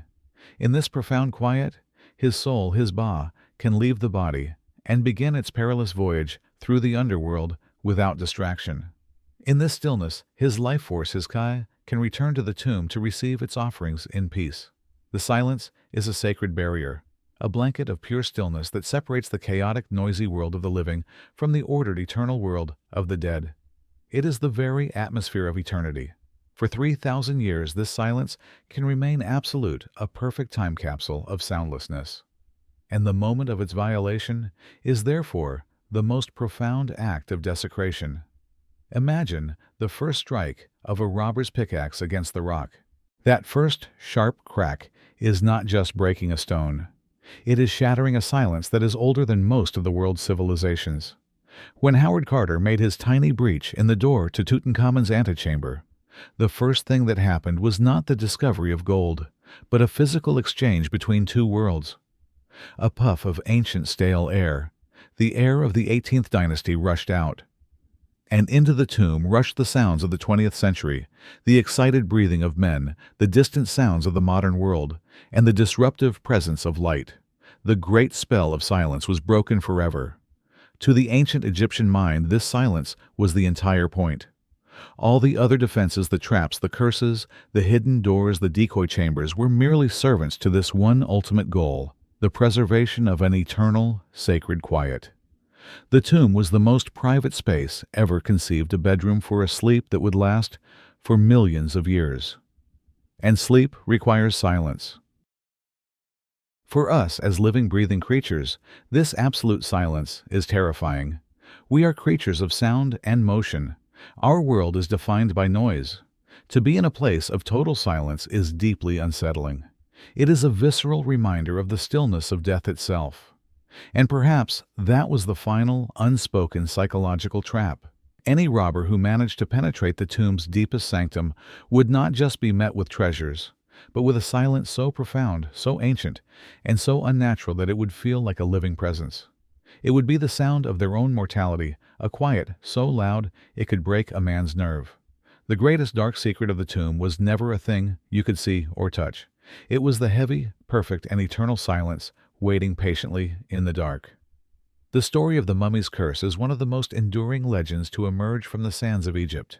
It is a powerful, romantic, and terrifying idea that the pharaohs protected their rest with a malevolent magic that could reach across the centuries to strike down any who dared to disturb their sleep. The media frenzy surrounding the death of Lord Carnarvon and others connected to Tutankhamun's tomb cemented this myth in our popular culture. But the truth, as we have begun to see, is both less supernatural and, in its own way, far more insidious. The real curse of the pharaohs was not one of magic, but of biology and chemistry. The legend provided a simple, thrilling explanation for a series of tragic but often unrelated events. The reality is that the ancient tombs were in fact death traps, but the dangers were silent, invisible, and perfectly natural. The first agent of the curse was the air itself.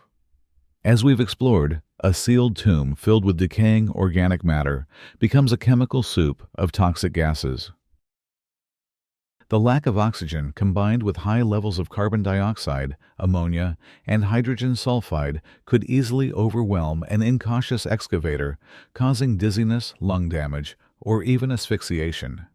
The radioactive gas radon, seeping from the stone walls over millennia, posed a long-term risk of cancer, a delayed death sentence that would seem inexplicable. The second agent of the real curse was the microscopic life within the tomb. The dark, still environment was a perfect incubator for virulent strains of ancient bacteria and toxic mold, like Aspergillus. These dormant spores released into the air upon the tomb's opening could be inhaled, leading to severe, often fatal respiratory infections and pulmonary hemorrhages. An excavator's immune system, already weakened by the poor air quality and physical exhaustion, would be no match for these ancient pathogens. The curse didn't need a spirit to carry it. It traveled on the air itself. The fear of a mummy's supernatural wrath often blinded early archaeologists to the very real and rational dangers that surrounded them, making them careless and ultimately more vulnerable. Just as the supernatural curse has captured our imagination, so too has the idea of the complex mechanical booby trap. We picture intricate networks of pressure plates, tripwires, scything blades, and giant rolling stones, all designed by ingenious architects to protect the pharaoh's gold. It is a thrilling image that makes for great cinema, but it has very little to do with the reality of ancient Egyptian tomb protection. The Egyptians were far too clever, and their sense of time far too vast for such temporary, fallible solutions. As we have discussed, the reasons for this are both practical and philosophical. Technologically, they lacked the ability to create the complex springs and triggers that would be required, and any such mechanism made of bronze or wood would have corroded and rotted into uselessness over the centuries. A trap had to be eternal, powered by forces that never decay like gravity. Philosophically, a tomb was a sacred space, an image of cosmic order. To fill it with crude machines of violence would be to desecrate it, to invite chaos into the house of peace. The real traps were an integrated part of the tomb's very soul. They were traps of architecture and psychology. They were the deep, hidden shafts that plunged intruders into darkness and despair. They were the massive, multi-ton granite portcullises that sealed corridors with the weight of a mountain. They were the labyrinthine passages, the false doors, and the decoy burial chambers, all designed to exhaust, confuse, and demoralize. The greatest weapon in the architect's arsenal was not a flying dart, but a sense of hopelessness. They understood that a man's spirit could be broken more easily than a wall of solid granite. The real labyrinth was the one they built inside the robber's mind. But after we have brushed away the myths and examined the secrets, one great fundamental question remains. Why this monumental national effort spanning 3,000 years dedicated almost entirely to the dead? Why invest the wealth of an empire, the genius of its greatest engineers, and the labor of millions into building these elaborate houses of eternity? The answer lies in their profound and all-consuming obsession with defying death. To the ancient Egyptians, life on earth was a fleeting, transient affair. It was merely a brief prelude, a preparatory stage for the true, enduring existence, the afterlife. But this eternal life was not guaranteed. It was conditional, and it depended on one crucial thing: the preservation of the physical body. They believed that the soul was composed of several parts, most importantly the K, the life force, and the Ba, the personality, or soul spirit. For the soul to survive and thrive in the afterlife, it needed a physical anchor to return to each night. The body had to remain recognizable. If the body decayed and dissolved into dust, the soul would become a homeless lost spirit, condemned to eternal oblivion. And so, their entire culture was mobilized into a grand, desperate war against the ultimate chaos, non-existence. The art of mummification was not just a strange funeral rite, it was a technology for making the human form permanent. The tomb was not just a grave. It was a fortress designed to protect this vessel. The treasures were not just worldly goods, they were the supplies needed for an eternal journey. And the spells and rituals were the magical weapons required to survive the trials of the underworld.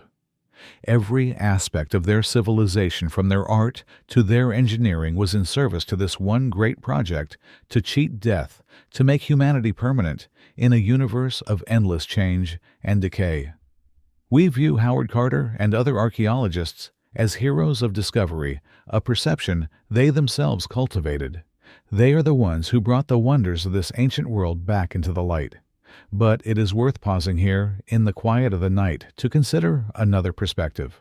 To the ancient priests who sealed these tombs, who spoke the final spells and declared these spaces sacred and eternal, what would Howard Carter be? An explorer or a tomb robber in a different guise, albeit one with more sophisticated tools and a scientific justification? There is no easy answer. Modern archaeology has gifted us with a priceless understanding of the past. It has given a voice to a lost civilization. But to achieve this, we have by necessity violated their most sacred wish to be left undisturbed for eternity. We have broken their seals, unwrapped their bodies, and dismantled their eternal homes. We have taken the dead from their sacred darkness and put them on display under the harsh lights of museums. We have catalogued their souls and measured their bones. We have granted them a form of immortality they never asked for, fame, while destroying the eternal, private peace they so desperately craved. Are we respectful discoverers, or are we simply sophisticated grave robbers? If someone unearthed your deepest secrets 1,000 years from now, would you feel honored or violated? The line is perhaps more blurred, more uncomfortable than we care to admit. And so our long exploration of the darkness within the tomb comes to a close. We have walked its silent corridors and deciphered its hidden secrets. We have learned that the true nature of the tomb's danger was rarely supernatural. The darkest secrets were not the vengeful spirits of the dead, but the very real desperation of the living. The greatest threat was not the magical power of a curse written on a wall, but the simple, patient power of biology, of a deadly fungus growing in the dark, of toxic gases seeping from the stone. The true horror was not the work of gods and demons, but the work of chemistry, of physics, and of human nature itself. The tomb was a dangerous place, not because it was haunted, but because it was a sealed, ancient, and scientifically hazardous environment, and because it contained something that has driven humans to madness and violence since the dawn of time. Treasure. And what of the great project itself? What was the result of this monumental effort, this national obsession with building an eternal, impregnable fortress for the soul? The final harsh truth is that in almost every case it failed. Despite the secret locations, the tons of stone, the labyrinthine corridors, the traps and the curses, nearly every royal tomb in Egypt was breached and plundered in antiquity. The most determined efforts of the world's greatest builders were defeated by the simple, relentless persistence of human greed. The very officials, assigned to protect the necropolis, often became its most efficient predators, betraying their sacred trust for a share of the gold. The eternal house, designed to last for millions of years, often remained inviolate for only a few generations before its silence was broken, and its treasures were melted down, becoming a footnote in an official's ledger. The great war against oblivion was ultimately lost. And as you lie here on the edge of sleep, consider this final question. Imagine yourself in that ancient world. You are not a king or a priest. You are a poor farmer. The Nile flood has failed. The crops have withered, and your children are crying from hunger. You have no food and no prospect of any. But you know a secret. You know the location of a place in the hills, a house of eternity, filled with more wealth than you could imagine. You know it is a place of terrible curses, guarded by fearsome gods. But you also know it contains enough gold to feed your family for the rest of their lives. What do you do? Do you honor the gods and the dead and watch your own children starve? Or do you take your tools and your courage and break into that sacred darkness, taking your chances with the wrath of a long-dead king? It is an uncomfortable question, a choice between piety and survival, a choice that many in ancient Egypt were forced to make. Their great obsession was the afterlife, the creation of a permanent reality to defy the chaos of death.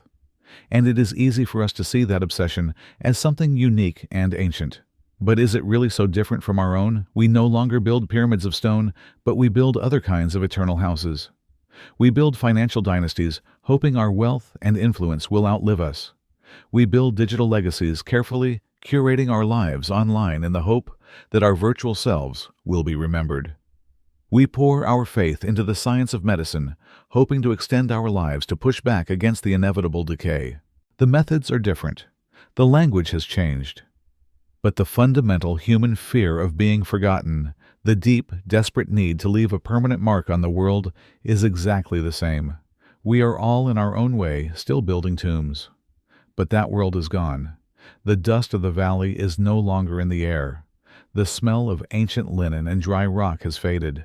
The darkness that surrounds you now is not the heavy, suffocating darkness of a sealed stone chamber.